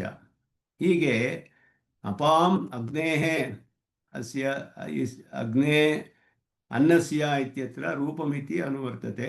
ಅಪಾಂ ಅನ್ನಸ್ಯ ರೂಪಂ ಅಂತ ಅರ್ಥ. ಅಲ್ಲಿಯೂ ಕೃಷ್ಣಂ ತದನ್ನಸ್ಯ ಅಂತ ಹೇಳುವಾಗ ಅನ್ನಸ್ಯ ರೂಪಂ ಸ್ಪಷ್ಟ ಅರ್ಥ. ಅಗ್ನೇಹೇ ತೇಜೋಬನ್ನ ಸಮುದಾಯ ರೂಪತ್ವೇ. ತೇಜೋಬನ್ನ ಸಮುದಾಯ ರೂಪವಾಗಿರೋದು ಲೋಕದಲ್ಲಿ ಕಂಡುಬರುವ ಅಗ್ನಿ. ಯಾವತ್ ತೇಜೋಬನ್ನ ಅವಸ್ಥಾನ ಅಗ್ನಿರೂಪೇಣ ಉಪಲಂಭ ಪ್ರಾಪ್ನೋತಿ ಅಪಾಗಾರಗ್ನೇರಗ್ನಿತ್ವಂ ಅಂತ ಹೇಳಿದ್ರೆ, ಯಾವಾಗ ತೇಜೋಬನ್ನ ಅವಸ್ಥೆಯಲ್ಲಿರುವ ತೇಜೋಬನ್ನ ಅವಸ್ಥಾನ ಅಗ್ನಿರೂಪೇಣ ಉಪಲಂಭ ಪ್ರಾಪ್ನೋತಿ, ಈ ರೂಪದಲ್ಲಿ ಸಮುದಾಯ ರೂಪವಾಗಿರಬೇಕಾದ್ರೆ ಇದರ ಒಂದು ರೂಪ ಕಂಡು ಬರುತ್ತಲ್ಲ, ಅದು ಅದಕ್ಕೆ ಮೊದಲು ಇದ್ದಿದ್ದ ರೂಪ ಹೋಗ್ಬಿಡುತ್ತೆ. ತೇಷ್ವೇವ ತೇಜೋಬನ್ನೇಶು ಅಗ್ನಿಯಾದಿ ಅವಸ್ಥಾ ಅನಾಶಕ ಸಾಮಗ್ರಿ ಸನ್ನಿಧಾನೆ ಅಗ್ನಿತ್ವಾವಸ್ಥಾ ಅಗ್ನೇಃ ಅಪೇತ ಭವತಿ. ಇಲ್ಲಿ ಹೇಳ್ತಿರೋದೇನು ಅಂದರೆ, ಅಗ್ನಿಯಾದಿ ಅವಸ್ಥಾ ಅನಾಶಕ ಸಾಮಗ್ರಿ ಸನ್ನಿಧಾನೆ, ಮೊದಲೇ ಇದ್ದಿದ್ದ ಅಗ್ನಿಯ ಅವಸ್ಥೆ ಇದೆಯಲ್ಲ, ಅದು ನಾಶವಾಗಿಲ್ಲ. ಕಾರಣಗಳು ಕಾರ್ಯದಲ್ಲಿ ಇದ್ದೇ ಇರುತ್ತೆ. ಆದ್ದರಿಂದ ಮಿಶ್ರಣವಾದಾಗ ಅಗ್ನಿಯ ಅವಸ್ಥೆ ಮೊದಲು ಇದ್ದಿದ್ದು ನಾಶವಾಗದೇ ಇದ್ದು, ಅದಕ್ಕೆ ನಾಶವಾಗುವುದಕ್ಕೆ ಒಂದು ಸಾಮಗ್ರಿ ಇಲ್ಲ. ಅದರಿಂದ ಅನಾಶಕ ಸಾಮಗ್ರಿ ಸನ್ನಿಧಾನೆ ಅಗ್ನಿತ್ವ ಅವಸ್ಥಾ ಅಪೇತ ಭವತಿ. ಅದು ಹೋಗ್ಬಿಡುತ್ತೆ, ಹಳೆಯ ಭಾಗ ಹೋಗ್ಬಿಡುತ್ತೆ. ಅವಸ್ಥಾಂತರಂ ಪ್ರಾದುರ್ಭವತಿ, ಇನ್ನೊಂದು ಅವಸ್ಥೆ ಬರುತ್ತೆ ಅದಕ್ಕೆ. ಆದರೆ ಆ ಅಗ್ನಿತ್ವ ಅವಸ್ಥೆ ನಾಶವಾಗಿಲ್ಲ ಇದರಲ್ಲಿ. ಆ ಅಗ್ನಿತ್ವ ಅವಸ್ಥೆ ಹಾಗೆಯೇ ಇರುತ್ತೆ. ಅದು ನಾಶ ಮಾಡೋದಕ್ಕೆ ಯಾವುದು ನಾಶವಾಗೋದಕ್ಕೆ ಸಾಧ್ಯವಿಲ್ಲ. ಆದ್ದರಿಂದ ಆ ಅಗ್ನಿಯ ಮೂಲಭೂತವಾದ ಅಗ್ನಿಯ ಅವಸ್ಥೆ ಹಾಗೆಯೇ ಇದ್ದು ಅದು ಇನ್ನೊಂದು ಅವಸ್ಥೆಯನ್ನು ಹೊಂದಿದೆ ಇಲ್ಲಿ. ಆದ್ದರಿಂದ ಹಳೆಯ ಅಗ್ನಿ ಹೋಯಿತು ಅಲ್ಲಿಗೆ. ಅತಃ ತೇಜೋಬನ್ನೈ ಏವ ಅಗ್ನಿತ್ವಾದಿ ಅವಸ್ಥಾ ಲಕ್ಷಣೋ ವಿಕಾರ. ತೇಜೋಬನ್ನೈರೇವ ಅಗ್ನಿತ್ವಾದಿ ಅವಸ್ಥಾ ಲಕ್ಷಣ ವಿಕಾರ. ಈ ತೇಜೋಬನ್ನವಾದದ್ದು ತೇಜಸ್ಸು ಅಪ್ಪುವನ್ನು ಸೇರಿರುವಂತಹ ಈ ಅವಸ್ಥೆಯೇ ಅಗ್ನಿತ್ವಾದಿ ಅವಸ್ಥಾ ಲಕ್ಷಣ. ಮೊದಲು ಇದ್ದಿದ್ದ ಅಗ್ನಿತ್ವದ ಒಂದು ಅವಸ್ಥೆ ಇದು. ಅದು ವಿಕಾರ. ಅಗ್ನಿಯಾದಿ ನಾಮಧೇಯಂಚ ವಾಕ್ಪೂರ್ವಕ ವ್ಯವಹಾರ ಸಿದ್ಧಯೇ ತೇಜೋಬನ್ನೈರೇವ ಸ್ಪೃಶ್ಯತೆ.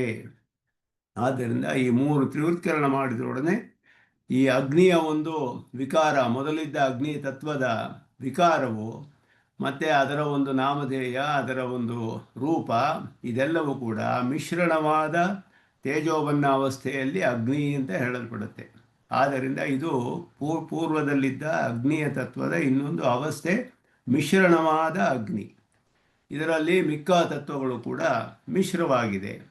ಅಮಿಶ್ರಣವಾದ ಅಗ್ನಿ ಅವಸ್ಥೆ ಈ ನಾಮರೂಪಗಳನ್ನೆಲ್ಲ ಹೊಂದುತ್ತೆ. ಆವಾಗ ಮೊದಲು ಇದ್ದಿದ್ದು ತತ್ವದ ಸ್ಥಿತಿಯಲ್ಲಿ ಇತ್ತು ಅದು. ಆಮೇಲೆ ಮಿಶ್ರಣವಾದ ಮೇಲೆ ಈ ರೀತಿ ಅದಕ್ಕೆ ಅವಸ್ಥೆಯು ಉಂಟಾಗುತ್ತೆ. ಇದು ಇನ್ನೊಂದು ಅವಸ್ಥೆ, ಅದರದೇ ಇನ್ನೊಂದು ಅವಸ್ಥೆ. ಯಾಕೆ ಅಂದರೆ ವಾಕ್ಪೂರ್ವಕ ವ್ಯವಹಾರ ಸಿದ್ಧಯೇ. ಇದು ಇನ್ನು ಏನು ಪ್ರಯೋಜನ ಅಂದರೆ ಮುಂದೆ ಹೇಳ್ತಾರೆ. ಪ್ರಯೋಜನ ಏನು ಅಂದರೆ ಹಾಗೆ ಮಿಶ್ರಣವಾಗದೆ ಹೋದರೆ ಮುಂದೆ ವಿಕಾರ ಹೊಂದೋದು ಸಾಮರ್ಥ್ಯ ಅದಕ್ಕೆ ಇರೋದಿಲ್ಲ. ಆದ್ದರಿಂದ ಮಿಶ್ರಣ ಮಾಡ್ತಾನೆ ಪರಮಾತ್ಮ. ಅದು ವಿಷ್ಣು ಪುರಾಣದಲ್ಲಿ ಇನ್ನೂ ಸ್ಪಷ್ಟವಾಗಿ ವಿವರಿಸಲ್ಪಟ್ಟಿದೆ. ಅದಕ್ಕೆ ಈ ತತ್ವಗಳಿಗೆ ಮುಂದೆ ಪದಾರ್ಥಗಳನ್ನು ಸೃಷ್ಟಿ ಮಾಡುವ ಸಾಮರ್ಥ್ಯ ಇರೋದಿಲ್ಲ ಒಂದೊಂದೇ ತತ್ವಗಳಿಗೆ. ಎಲ್ಲ ಮಿಶ್ರಣ ಮಾಡಿದ ಮೇಲೆ ಮುಂದೆ ಪರಿಣಾಮ ಹೊಂದಿ ಎಲ್ಲ ವಿಧವಾದ ಪದಾರ್ಥಗಳ ಸೃಷ್ಟಿಯು ಆಗುವಂತಹ ಸಾಮರ್ಥ್ಯ ಅದರಲ್ಲಿ ಉಂಟಾಗುತ್ತೆ. ಅದನ್ನೇ ಇಲ್ಲಿ ಹೇಳ್ತಾ ಇರೋದು. ಅದೇ ರೀತಿಯಲ್ಲಿ ಅದು ಆದಿತ್ಯಸ್ಯ ರೋಹಿತಂ ರೂಪಂ ತೇಜಸಸ್ತದ್ರೂಪಂ. ಆದಿತ್ಯನಲ್ಲಿಯೂ ಇದೇ ರೀತಿ ನೋಡಬಹುದು. ಅಗ್ನಿ, ಆದಿತ್ಯ, ಚಂದ್ರಮಸ ಇದೆಲ್ಲ ತೇಜೋಪದಾರ್ಥಗಳಲ್ಲಿ ಹೇಗೆ ತೇಜಸ್ಸಿನ, ಅಪ್ಪಿನ ಮತ್ತು ಅನ್ನದ ಅಂದರೆ ಪೃಥ್ವಿಯ ಅಂಶ ಕಂಡುಬರುತ್ತೆ. ಮೂರು ತೇಜೋಪದಾರ್ಥಗಳನ್ನು ಹೇಳಿ ಇಲ್ಲಿ ನಿರೂಪಣೆ ಮಾಡ್ತಾರೆ. ಪ್ರಕೃತಿಯಲ್ಲಿ ಕಂಡುಬರುವಂತಹ ಪದಾರ್ಥವನ್ನು ತೋರಿಸಿ ಅದಕ್ಕೆ ಮುಂದೆ ಇದ್ದ ಅವಸ್ಥೆ ನಮಗೆ ಅವ್ಯಕ್ತವಾದದ್ದು. ಆಗ ಯಾವ ಚೇತನರಿಗೂ ಯಾವ ರೂಪನಾಮವೂ ಇರಲಿಲ್ಲ ಇನ್ನೂ. ಆ ಅವಸ್ಥೆಯಲ್ಲಿ ಸೃಷ್ಟವಾದ ತತ್ವಗಳನ್ನು ಪರಮಾತ್ಮ ಮಿಶ್ರಣ ಮಾಡಿದ ಮೇಲೆ ಈಗ ನಮಗೆ ಕಣ್ಣಿಗೆ ಕಾಣುವಂತಹ ಅವಸ್ಥೆಯಲ್ಲಿರುವ ಪದಾರ್ಥಗಳಲ್ಲಿ ಅದನ್ನು ಹೇಗೆ ಕಾಣಬಹುದು ಅನ್ನೋದರಿಂದ, ಅದರಿಂದಲೇ ಇದು ಆಗಿದೆ ಅನ್ನೋದು ತಿಳಿಸ್ತಾರೆ ಉದ್ದಾಲಕರು ಉಪದೇಶ ಮಾಡುವಾಗ. ಈ ಕಣ್ಣಿಗೆ ಕಾಣುವ ಪ್ರಾಕೃತ ಪದಾರ್ಥಗಳನ್ನು ತೋರಿಸಿ ಅದರಲ್ಲಿ ಈ ಮೂರು ರೂಪಗಳು ಕಂಡುಬರೋದನ್ನು ನೋಡಿ ಹಿಂದಿನ ತತ್ವಾವಸ್ಥೆಯಲ್ಲಿರುವ ಆ ತತ್ವಗಳ ಮೂಲಭೂತವಾದ ಸ್ವರೂಪ ಇದರಲ್ಲಿ ಇರೋದರಿಂದ ಅದರಿಂದನೇ ಇದೆಲ್ಲ ಸೃಷ್ಟಿಯಾಗಿದೆ, ಅದರ ಪರಿಣಾಮವೇ ಇದು. ಈ ರೀತಿ ವಾಕ್ಯಕ್ಕೂ ವ್ಯವಹಾರಕ್ಕೂ ಎಲ್ಲ ಸಂಬಂಧಪಟ್ಟಿದೆ, ಅವಸ್ಥಾ ವಿಶೇಷವನ್ನು ಹೊಂದಿದೆ ಅನ್ನೋದನ್ನ ನಿರೂಪಣೆ ಮಾಡ್ತಾ ಇದ್ದಾರೆ ಇಲ್ಲಿ. ಎರಡನೆಯದು ಆದಿತ್ಯವನ್ನು ತೋರಿಸ್ತಾರೆ. ಅದರಲ್ಲಿಯೂ ರೋಹಿತಂ ರೂಪಂ ತೇಜಸಸ್ತದ್ರೂಪಂ ಯತ್ ಶುಕ್ಲಂ ತದಪಾಂ ಯತ್ ಕೃಷ್ಣಂ ತದನ್ನಸ್ಯ. ಅಪಾಗಾದ ಆದಿತ್ಯ, ಅಪಾಗಾತ್ ಆದಿತ್ಯಾತ್ ಆದಿತ್ಯತ್ವಂ ಅಂತ ಹೇಳಿದ್ರು. ಆದಿತ್ಯತ್ವಂ ಅಂದರೆ ಅದೇ ಮೊದಲಿದ್ದ ಅವಸ್ಥೆ ಅಂತಲೇ ಅರ್ಥ. ವಾಚಾರಂಭಣಂ ವಿಕಾರೋ ನಾಮಧೇಯಂ ತ್ರೀಣಿ ರೂಪಾಣಿ ಇತ್ಯೇವ ಸತ್ಯಂ. ಅಗ್ನಿ ಎನ್ನುವುದು ಸ್ಪಷ್ಟವಾಗಿ ತೇಜಸ್ಸು ಅಂತ ಕಾಣುತ್ತೆ. ಇದು ಒಂದು ತೇಜೋಪದಾರ್ಥವೇ. ಆದ್ದರಿಂದ ಅದರ ಒಂದು ತೇಜಸ್ಸು ಅನ್ನುವ ಅವಸ್ಥೆ ಹೋಗಿ ಈಗ ಆದಿತ್ಯ ಅನ್ನುವ ಅವಸ್ಥೆ ಬಂದಿದೆ. ಎಲ್ಲ ಮಿಶ್ರಣವಾದ ಮೇಲೆ ಅದಕ್ಕೆ ನಾಮರೂಪಗಳೆಲ್ಲ ಬದಲಾಗಿದೆ. ಇದು ತೇಜಸ್ಸಿನ ಇನ್ನೊಂದು ಅವಸ್ಥೆ, ಮಿಶ್ರಣವಾದ ಮೇಲೆ ಬಂದಿರುವ. ಆದರೆ ಬರೀ ತೇಜಸ್ಸಿಲ್ಲ, ಅಲ್ಲಿ ತೇಜಸ್ಸು, ಅಪ್ಪು ಅನ್ನ ಎಲ್ಲ ಮಿಶ್ರಣವಾದ ಮೇಲೆ ಬಂದಿರುವಂತಹ ಅವಸ್ಥೆ. ಚಂದ್ರಮಸನ ರೂಪವು ಹಾಗೆಯೇ, ಅದನ್ನು ಇಲ್ಲಿ ವಿವರಿಸ್ತಾರೆ. ಅದೇ ರೀತಿಯಲ್ಲಿ ಮೂರು ತ್ರೀಣಿ ರೂಪಾಣಿ ಇತ್ಯೇವ ಸತ್ಯಂ. ಎಲ್ಲವೂ ಈ ಮೂರು ಪದಾರ್ಥಗಳಿಂದಲೇ. ಇದರಿಂದ ಎಲ್ಲ ಪಂಚಭೂತಗಳು ಅನ್ನೋದೇ ಇದರ ಅರ್ಥ. ಇಲ್ಲಿ ಮೂರು ಮಾತ್ರ ಹೇಳಲ್ಪಟ್ಟಿದೆ. ಚಂದ್ರನಲ್ಲಿಯೂ ಹಾಗೆಯೇ ಮೂರು ರೂಪಗಳಿದೆ. ಶುಕ್ಲಂ ತದಪಾಂ ಕೃಷ್ಣಂ ತದನ್ನಸ್ಯ ಅಪಾಗಾತ್ ಚಂದ್ರಾತ್ ಚಂದ್ರತ್ವಂ. ವಾಚಾರಂಭಣಂ ವಿಕಾರೋ ನಾಮಧೇಯಂ ತ್ರೀಣಿ ರೂಪಾಣಿ ಇತ್ಯೇವ ಸತ್ಯಂ. ಚಂದ್ರಮಸನ ರೂಪವು ಹಾಗೆಯೇ, ಮೂರು ರೂಪಗಳಿದೆ. ಶುಕ್ಲಂ ತದಪಾಂ ಕೃಷ್ಣಂ ತದನ್ನಸ್ಯ ಅಪಾಗಾತ್ ಚಂದ್ರಾತ್ ಚಂದ್ರತ್ವಂ. ವಾಚಾರಂಭಣಂ ವಿಕಾರೋ ನಾಮಧೇಯಂ ತ್ರೀಣಿ ರೂಪಾಣಿ ಇತ್ಯೇವ ಸತ್ಯಂ. ಇದೆಲ್ಲವೂ ಕೂಡ ಮೂರು ಮೂರು ವರ್ಣಗಳಿದೆ, ಮೂರು ಮೂರು ರೂಪಗಳಿದೆ, ಎಲ್ಲವೂ ಅದರಲ್ಲಿ ಮಿಶ್ರಣವಾಗಿದೆ. ಆದ್ದರಿಂದ ತೇಜೋಬನ್ನ ರೂಪಾಣಿಯೇವ ಅಗ್ನಿ ಇತಿ ಸತ್ಯಂ ಇತ್ಯರ್ಥ. ಆದ್ದರಿಂದ ಅಗ್ನಿ ಅಂತ ಹೇಳೋದು ಇಲ್ಲಿ ತೇಜೋರೂಪ. ಆದಿತ್ಯನು ಹಾಗೆಯೇ ತೇಜೋಬನ್ನ, ಅವನು ತೇಜಸ್ಸಿನ ಒಂದು ಅವಸ್ಥಾ ವಿಶೇಷ ಅಂತ ಹೇಳಿ ಅದನ್ನು ತಿಳಿಸ್ತಾರೆ. ಅದನ್ನು ಇಲ್ಲಿ ಅದನ್ನು ಸ್ಪಷ್ಟವಾಗಿ ಮಾಡ್ತಾರೆ. ಪ್ರಕ್ರಮ ಪ್ರವೃತ್ತ ತಾರ್ಕಿಕಾನುಸಾರಿ ಶಂಕಾ ವಿಷಯ ನಿರಾಸಹ ಅಪಿ ಇಲ್ಲಿ ಉತ್ತಮ ಸ್ವಾಮಿಗಳು ಇರ್ತಾರೆ. ರೋಹಿತಂ ರೂಪಮಿತ್ಯಾದವು ರೂಪಂ ಸ್ವರೂಪಂ ದ್ರವ್ಯಾಂಶ ಅಂತ ಹೇಳಿದ್ರು. ರೋಹಿತಾದಿಪದಂ ರೂಪ ವಿಶಿಷ್ಟ ದ್ರವ್ಯಂ. ಆದ್ದರಿಂದ ರೋಹಿತ ರೂಪಂ ಅಂತ ಹೇಳೋದು ಸ್ವರೂಪ. ಅಗ್ನಿ ದ್ರವ್ಯವೂ ಇದರಲ್ಲಿ ಇದೆ, ಅದು ಪ್ರಕೃತಿಯೇ ತ್ರಿಗುಣಾತ್ಮಕವಾದದ್ದೇ. ಅದರ ವರ್ಣವು ರೂಪ ವಿಶಿಷ್ಟ ದ್ರವ್ಯ, ವರ್ಣರೂಪ ವಿಶಿಷ್ಟವಾದ ದ್ರವ್ಯ ರೋಹಿತೋ ಭಾಗ. ಇದರಲ್ಲಿ ನೈಯಾಯಿಕರು ಕೂಡ ಹೇಳ್ತಾರೆ ದ್ರವ್ಯವು ಹೊಸದಾಗಿ ಉತ್ಪನ್ನವಾಗುತ್ತೆ ಅಂತ. ಅದಕ್ಕೆ ನೇರವಾಗಿ ವಿರೋಧವಾಗಿದೆ. ಆದ್ದರಿಂದ ಕಾರ್ಯವು ಬೇರೆ ಇನ್ನೊಂದು ದ್ರವ್ಯ ಅಂತ ಹೇಳೋದು ಅವರು ಇದರಲ್ಲಿ ನಿರೂಪಣೆ ಮಾಡೋಕ್ಕಾಗೋದಿಲ್ಲ ಅಂತ ಇಲ್ಲಿ ಹೇಳ್ತಾ ಇದ್ದಾರೆ.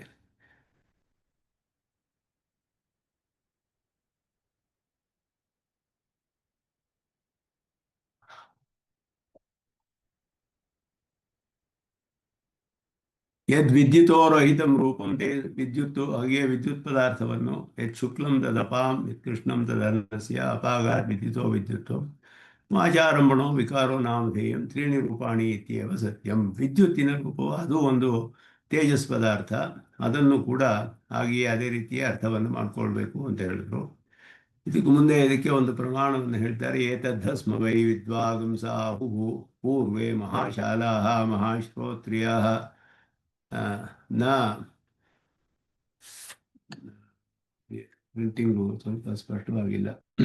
ನನಃ ಅಂತ ಇದು ನನೋದ್ಯ ಕಶ್ಚನ ಅಶ್ರುತಂ ಅಮತಂ ಅವಿಜ್ಞಾತಂ ಉದಾಹರಿಷ್ಯತಿ ಇತಿ ಏಭ್ಯಃ ವಿದಾಂಚಕ್ರುಹು. ಅಂದರೆ ಇಲ್ಲಿ ಇದೇ ಮುಖ್ಯವಾಗಿ ಸಂಗತಿ ಅನ್ನೋದು ತಿಳಿಸುತ್ತೆ. ಆರಂಭದ ವಾಕ್ಯಕ್ಕೂ ಆರಂಭದಲ್ಲಿ ಹೇಳಲ್ಪಟ್ಟ ಏನ ಶ್ರುತಂ ಶ್ರುತಂ ಭವತಿ ಅಮತಂ ಮತಂ ಭವತಿ ಅವಿಜ್ಞಾತಂ ವಿಜ್ಞಾತಂ ಭವತಿ ಉತತಮ ಪ್ರಾಕ್ಷ್ಯ ಅಂತ ಕೇಳಿದ್ರಲ್ಲ ಪ್ರಶ್ನೆ, ಅದಕ್ಕೆ ಇಲ್ಲಿ ಉಪನಿಷತ್ತೇ ಉತ್ತರವನ್ನು ಕೊಡುತ್ತೆ. ಇಲ್ಲಿ ಮಹಾಶಾಲರು ಮಹಾಶ್ರೋತ್ರಿಯರು ಅಂದರೆ ಆ ರೀತಿ ಹೇಳಿದ್ರು ಅಂತ ವೇದವೇ ತಿಳಿಸುತ್ತೆ ಇದನ್ನು. ಅಂದರೆ ವೇದ ಮಂತ್ರ ದ್ರಷ್ಟಾರರು ಅಂತ ಹೇಳ್ಬೋದು, ಸಾಕ್ಷಾತ್ಕಾರ ಮಾಡಿಕೊಂಡವರು. ಅವ್ರು ಹೇಳೋ ವಿಷಯ ಏನು ಅಂದರೆ, ಈಗ ನಮಗೆ ಯಾವ ಪದಾರ್ಥವೋ ಅಶ್ರುತವೋ ಅಮತವೋ ಅವಿಜ್ಞಾತವೋ ಯಾವುದನ್ನು ಇಲ್ಲಿ ಉದಾಹರಿಸ್ತಾ ಇಲ್ಲ. ಅದನ್ನು ಸತ್ಶಬ್ದವನ್ನು ತಿಳಿದ್ರೆ ಎಲ್ಲವೂ ಶ್ರುತ ಮತ ವಿಜ್ಞಾತವಾಗಿಬಿಡುತ್ತೆ ಅನ್ನೋದು ಅವ್ರು ತಿಳಿದ್ರು ಅನ್ನೋದನ್ನು ಶ್ರುತಿಯೇ ತಿಳಿಸುತ್ತೆ ನಮಗೆ. ಉಪಾದಾನ ಉಪಾದೇಯ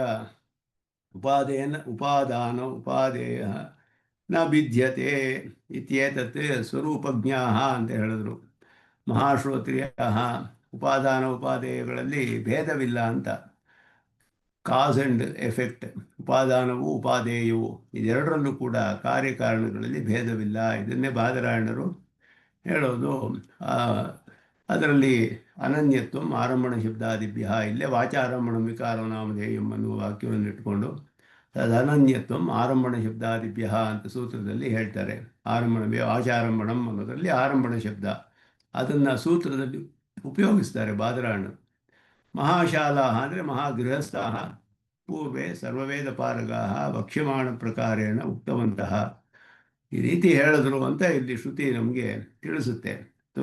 ಪ್ರಾಮಾಣಿಕವಾದದ್ದು, ಅರ್ಥವನ್ನು ಕಂಡವರು ಹೇಳಿರುವಂತಹ ವಿಷಯ ಅಂತ ಹೇಳಿಬಿಟ್ಟು ಇಲ್ಲಿ ನಚಾತ್ರ ವರ್ತಮಾನಾರ್ಥತ್ವಂ ಯುಕ್ತಂ ವಿದಾಂಚಕ್ರುಹು ಇತಿ ಭೂತಾರ್ಥಕಸ್ಯ ವಿದಾಂಚಕ್ರುಹು ವಿದ್ವಾಂಸಃ ತೇಜೋಬನ್ನಾನ್ಯೇವ ಜ್ಞಾತವತಾಂ ನಃ ಅಸ್ಮಾಕಂ ಯೇಭ್ಯಃ ತೇಜೋಬನ್ನೇಭ್ಯಃ ಅತಿರಿಕ್ತಂ ಅಶ್ರುತಂ ಅಮತಂ ಅವಿಜ್ಞಾತಂ ಕೋಪಿ ನೋದಾಹರ್ತುಂ ಶಕ್ನೋತಿ ಇತಿ ತೇಜೋಬನ್ನೇಭ್ಯಃ ಏವ ಸರ್ವೇ ಜ್ಞಾತವಂತಹ ಇತ್ಯರ್ಥಃ. ಅಂದರೆ ಎಲ್ಲವೂ ಅದರನ್ನೇ ಹೊಂದಿದೆ, ಎಲ್ಲವೂ ಪಾಂಚಭೌತಿಕವಾದದ್ದು ಅನ್ನೋದು ಮೂಲಭೂತವಾದ ಉಪದೇಶ. ಇಲ್ಲಿ ಎಲ್ಲವೂ ಪಾಂಚಭೌತಿಕವಾದದ್ದನ್ನು ಸೃಷ್ಟಿ ಮಾಡಿದ್ದೆ ಪರಮಾತ್ಮ ಅಂತ ಪರಮಾತ್ಮನ ತಿಳಿದ್ರೆ ಎಲ್ಲವೂ ಸೃಷ್ಟಿಯಾಗುತ್ತೆ. ಆಯಾ ಪದಾರ್ಥಗಳ ಶರೀರಕನಾಗಿ ಮುಂದಿನ ಪದಾರ್ಥಗಳ ಅವಸ್ಥೆಗೆ ಅದನ್ನು ವಿಕಾರವನ್ನು ಉಂಟು ಮಾಡಿದ. ತೇಜಶರೀರಕನಾಗಿ ಅಪ್ಪನ್ನು ಉಂಟು ಮಾಡಿದ, ಅಪ್ಶರೀರಕನಾಗಿ ಅನ್ನ, ಮತ್ತು ಹಾಗೆಯೇ ಎಲ್ಲವನ್ನು ತ್ರಿವೃತ್ಕರಣ ಮಾಡಿ ಎಲ್ಲ ಪದಾರ್ಥಗಳನ್ನು ನಾಮರೂಪ ಮಾಡಿ ಜೀವನೊಡನೆ ಅನುಪ್ರವೇಶ ಮಾಡಿ ಇದೆಲ್ಲ ಹೇಳಿರೋದ್ರಿಂದ ಅವನು ಒಂದನ್ನು ತಿಳಿದ್ರೆ ಎಲ್ಲ ತಿಳಿಬಹುದು. ಕಾರ್ಯಕಾರಣ ಭಾವದಿಂದ ಸರ್ವ ಏಕೈಕ ಜಗತ್ಕಾರಣತ್ವ ಅನ್ನೋದು ಅದ್ಭುತವಾಗಿ ಇಲ್ಲಿ ನಿರೂಪಣೆ ಮಾಡ್ತಾರೆ ಶ್ರುತಿಯಲ್ಲಿ. ಸರ್ವಸ್ಯಾಪಿ ತತ್ರ ಅಂತರ್ಭಾವೇನ ಅಭಾವಮೇವ ಪ್ರದರ್ಶಯಿತು ಯದು ರೋಹಿತಂ ವಿಧಾಂಚಕ್ರುಹು ರೋಹಿತಂ ಶುಕ್ಲಕೃಷ್ಣಮಿತಿ ಭಾಸಮಾನಂ ತೇಜೋವರ್ಣಾತ್ಮಕಮೇವ ಜ್ಞಾತವಂತಹ. ಯಾವ ಪದಾರ್ಥಗಳು ಈ ರೂಪದಲ್ಲಿ ಕಂಡು ಬರುತ್ತೋ ಎಲ್ಲವೂ ತೇಜೋವರ್ಣಾತ್ಮಕ ಅನ್ನೋದನ್ನೇ ತಿಳಿದರು ಅಂತ ಅರ್ಥ. ಆದ್ದರಿಂದ ತಿಳಿದ್ರು ಅಂತ ತಿಳ್ಕೊಂಡ್ರು ಅಷ್ಟೇನೆ. ಯತ್ತು ಉಕ್ತೇನ ರೂಪೇಣ ಅಜ್ಞಾಯಮಾನಮಭೂತ್ ತದಪಿ ಪೀತಮಾಂಜಿಷ್ಟ ಧೂಮಸರ ಶೋಣಾದಿ ರೂಪವತ್ವೇನ ಜ್ಞಾಯಮಾನಂ ರೋಹಿತ ಶುಕ್ಲಕೃಷ್ಣ ತೇಜೋಬನ್ನ ಸಮುದಾಯಾತ್ಮಕಮೇವ ಅನ್ನತು ತತಃ ಅತಿರಿಕ್ತಮಿತಿ ಜ್ಞಾತವಂತಹ. ಮಿಕ್ಕದೇ ಇರೋದು ಯಾವ್ಯಾವ ರೂಪದಲ್ಲಿ ಇದೆಯೋ, ಹಳದಿ ಬಣ್ಣಗಳು ಎಲ್ಲ ಕೆಂಪು ಮೊದಲಾದದ್ದೆಲ್ಲ ಏನೇನಿದೆಯೋ ಎಲ್ಲವೂ ಹಾಗೆಯೇ, ಎಲ್ಲವೂ ಕೂಡ ಇದೇ ರೀತಿಯಲ್ಲಿ ಮೂರರಿಂದಲೇ ಆಗಿರೋದು ಅನ್ನೋದನ್ನೇ ತಿಳಿದ್ರು ಅನ್ನೋದು ಅರ್ಥ ಇಲ್ಲಿ. ಅತಿರಿಕ್ತಂ ಯಾವುದೂ ಇಲ್ಲ, ಅತಿರಿಕ್ತವಾದುದು ಯಾವುದೂ ಇಲ್ಲ ಅನ್ನೋದು ಇಲ್ಲಿ ಅರ್ಥವನ್ನು ಹೇಳ್ತಾರೆ ಅಷ್ಟೇನೆ. ಬೇರೆ ಯಾವ್ಯಾವ ರೂಪಗಳಲ್ಲಿ ಕಂಡು ಬರುತ್ತೋ ಆ ರೂಪಗಳಲ್ಲಿ ಇರುವ ಎಲ್ಲ ವರ್ಣಗಳು ಕೂಡ ಎಲ್ಲವೂ ಕೂಡ ರೋಹಿತ ಶುಕ್ಲ ಕೃಷ್ಣ ತೇಜೋಬನ್ನ ಸಮುದಾಯಾತ್ಮಕಂ ಅನ್ನೋದನ್ನು ತಿಳಿತಾರೆ ಅಂತ ಅರ್ಥ. ತೇಜೋಬನ್ನದೇ ಎಲ್ಲವೂ ಕೂಡ, ಎಲ್ಲ ಪದಾರ್ಥಗಳು ಬರೀ ತೇಜಸ್ಸಿನ ಪದಾರ್ಥವಷ್ಟೇ ಅಲ್ಲ, ಎಲ್ಲ ಪದಾರ್ಥಗಳು ತೇಜೋಬನ್ನವೇ ಅನ್ನೋದನ್ನು ತಿಳಿದ್ರು. ಉದಾಹರಣೆಗೆ ಬರೀ ತೇಜಸ್ಸಿನ ಪದಾರ್ಥಗಳನ್ನು ಇಲ್ಲಿ ಕೊಟ್ಟಿದ್ದಾರೆ ಅವರು. ಆದ್ದರಿಂದ ಎಲ್ಲವನ್ನು ಯದು ರೋಹಿತಂ ನಿವ ಅಭೂದಿತಿ ತೇಜಸಃ ತದ್ರೂಪಮಿತಿ ತದ್ವಿಧಾಂಚಕ್ರುಹು ಯದು ಶುಕ್ಲಮಿವಾಭೂದಿತಿ ಅಪಾಂ ರೂಪಮಿತಿ ತದ್ವಿಧಾಂಚಕ್ರುಹು ಯದು ಕೃಷ್ಣಮಿವಾಭೂದಿತಿ ಅನ್ನಸ್ಯ ರೂಪಮಿತಿ ಯದ್ ಅವಿಜ್ಞಾತಮಿವಾಭೂತ್ ಏತಾಸಾಮೇವ ದೇವತಾನಾಗಂ ಸಮಾಸಃ ಇತಿ ತದ್ವಿಧಾಂಚಕ್ರುಹು. ಇಲ್ಲಿ ಯಾವ್ಯಾವುದೆಲ್ಲ ಕೆಂಪಿಗಿದೆಯೋ ಎಲ್ಲವೂ ತೇಜಸ್ಸಿನ ರೂಪವೇ, ಯಾವ್ಯಾವ್ದು ಬಿಳಿಗಿದೆಯೋ ಅದೆಲ್ಲ ಅಪ್ಪಿನ ರೂಪ, ಯಾವ್ದು ಕಪ್ಪಿಗಿದೆಯೋ ಅದೆಲ್ಲ ಪೃಥ್ವಿಯ ರೂಪ.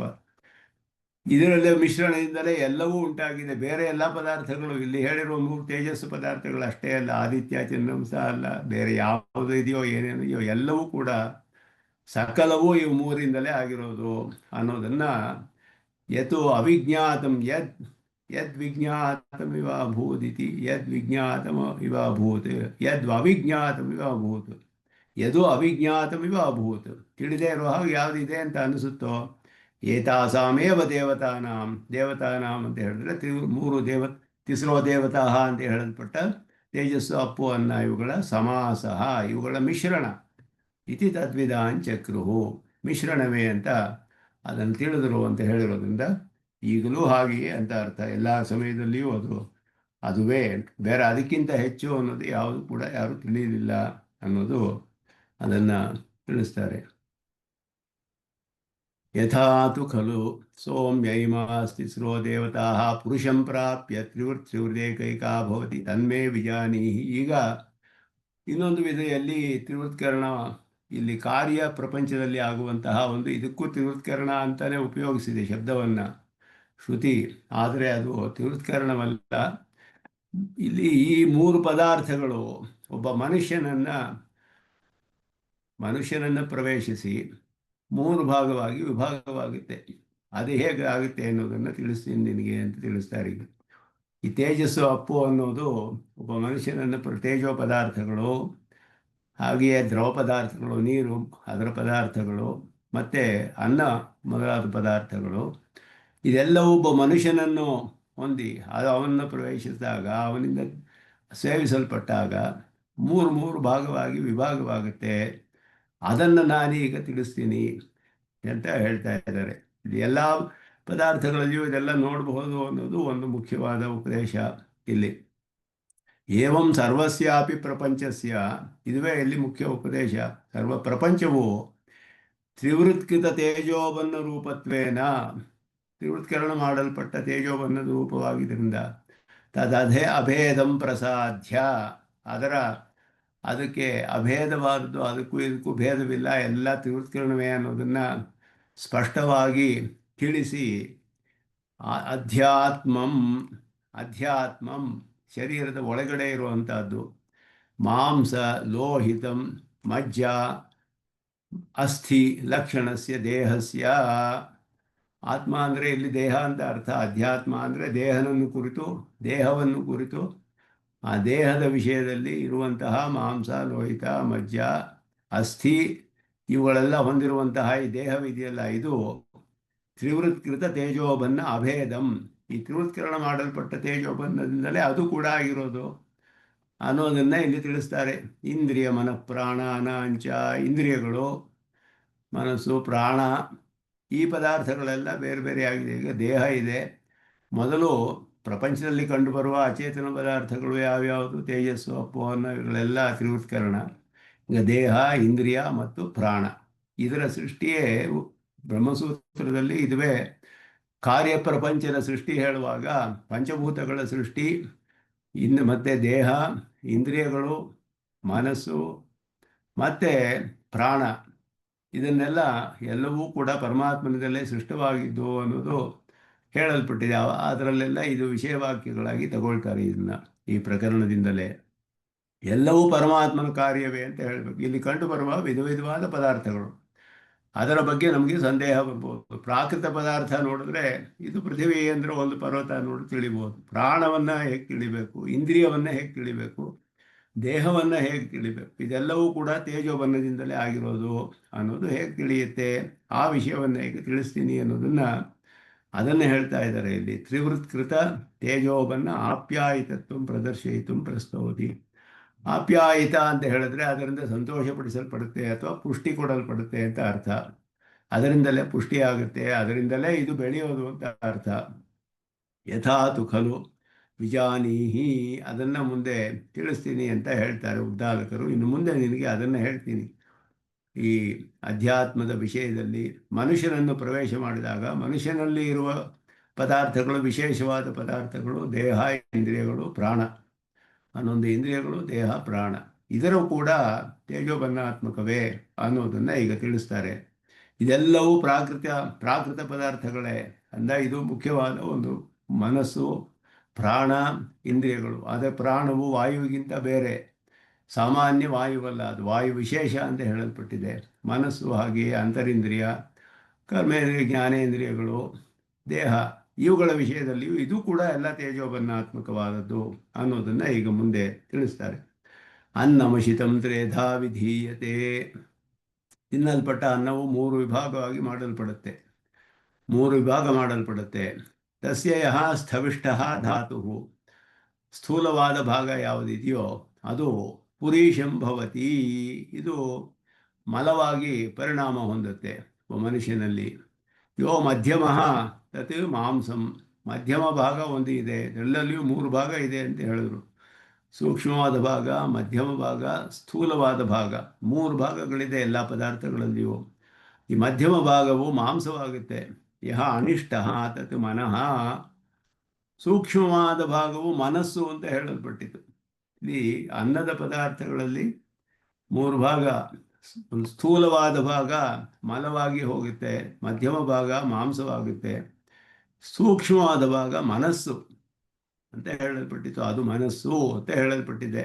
ಅದನ್ನು ಇಲ್ಲಿ ಮುಂದೆ ಹೇಳ್ತಾರೆ. ತೇಜೋಬನ್ನಾನಿ ಪುರುಷೇಣ ಭುಜ್ಯಮಾನಾನಿ ಪುರುಷಂ ಪ್ರಾಪ್ಯ ಯಥಾ ತ್ರಿಧಾ ಪರಿಣಮಂತೆ ತಮ್ಮ ಪರಿಣಾಮ ಪ್ರಕಾರಂ ಶೃಣು. ಈ ಅರ್ಥ 3 ಭಾಗವಾಗಿ ಪರಿಣಾಮ ಹೊಂದುತ್ತೆ ಇದೆಲ್ಲವೂ ಕೂಡ.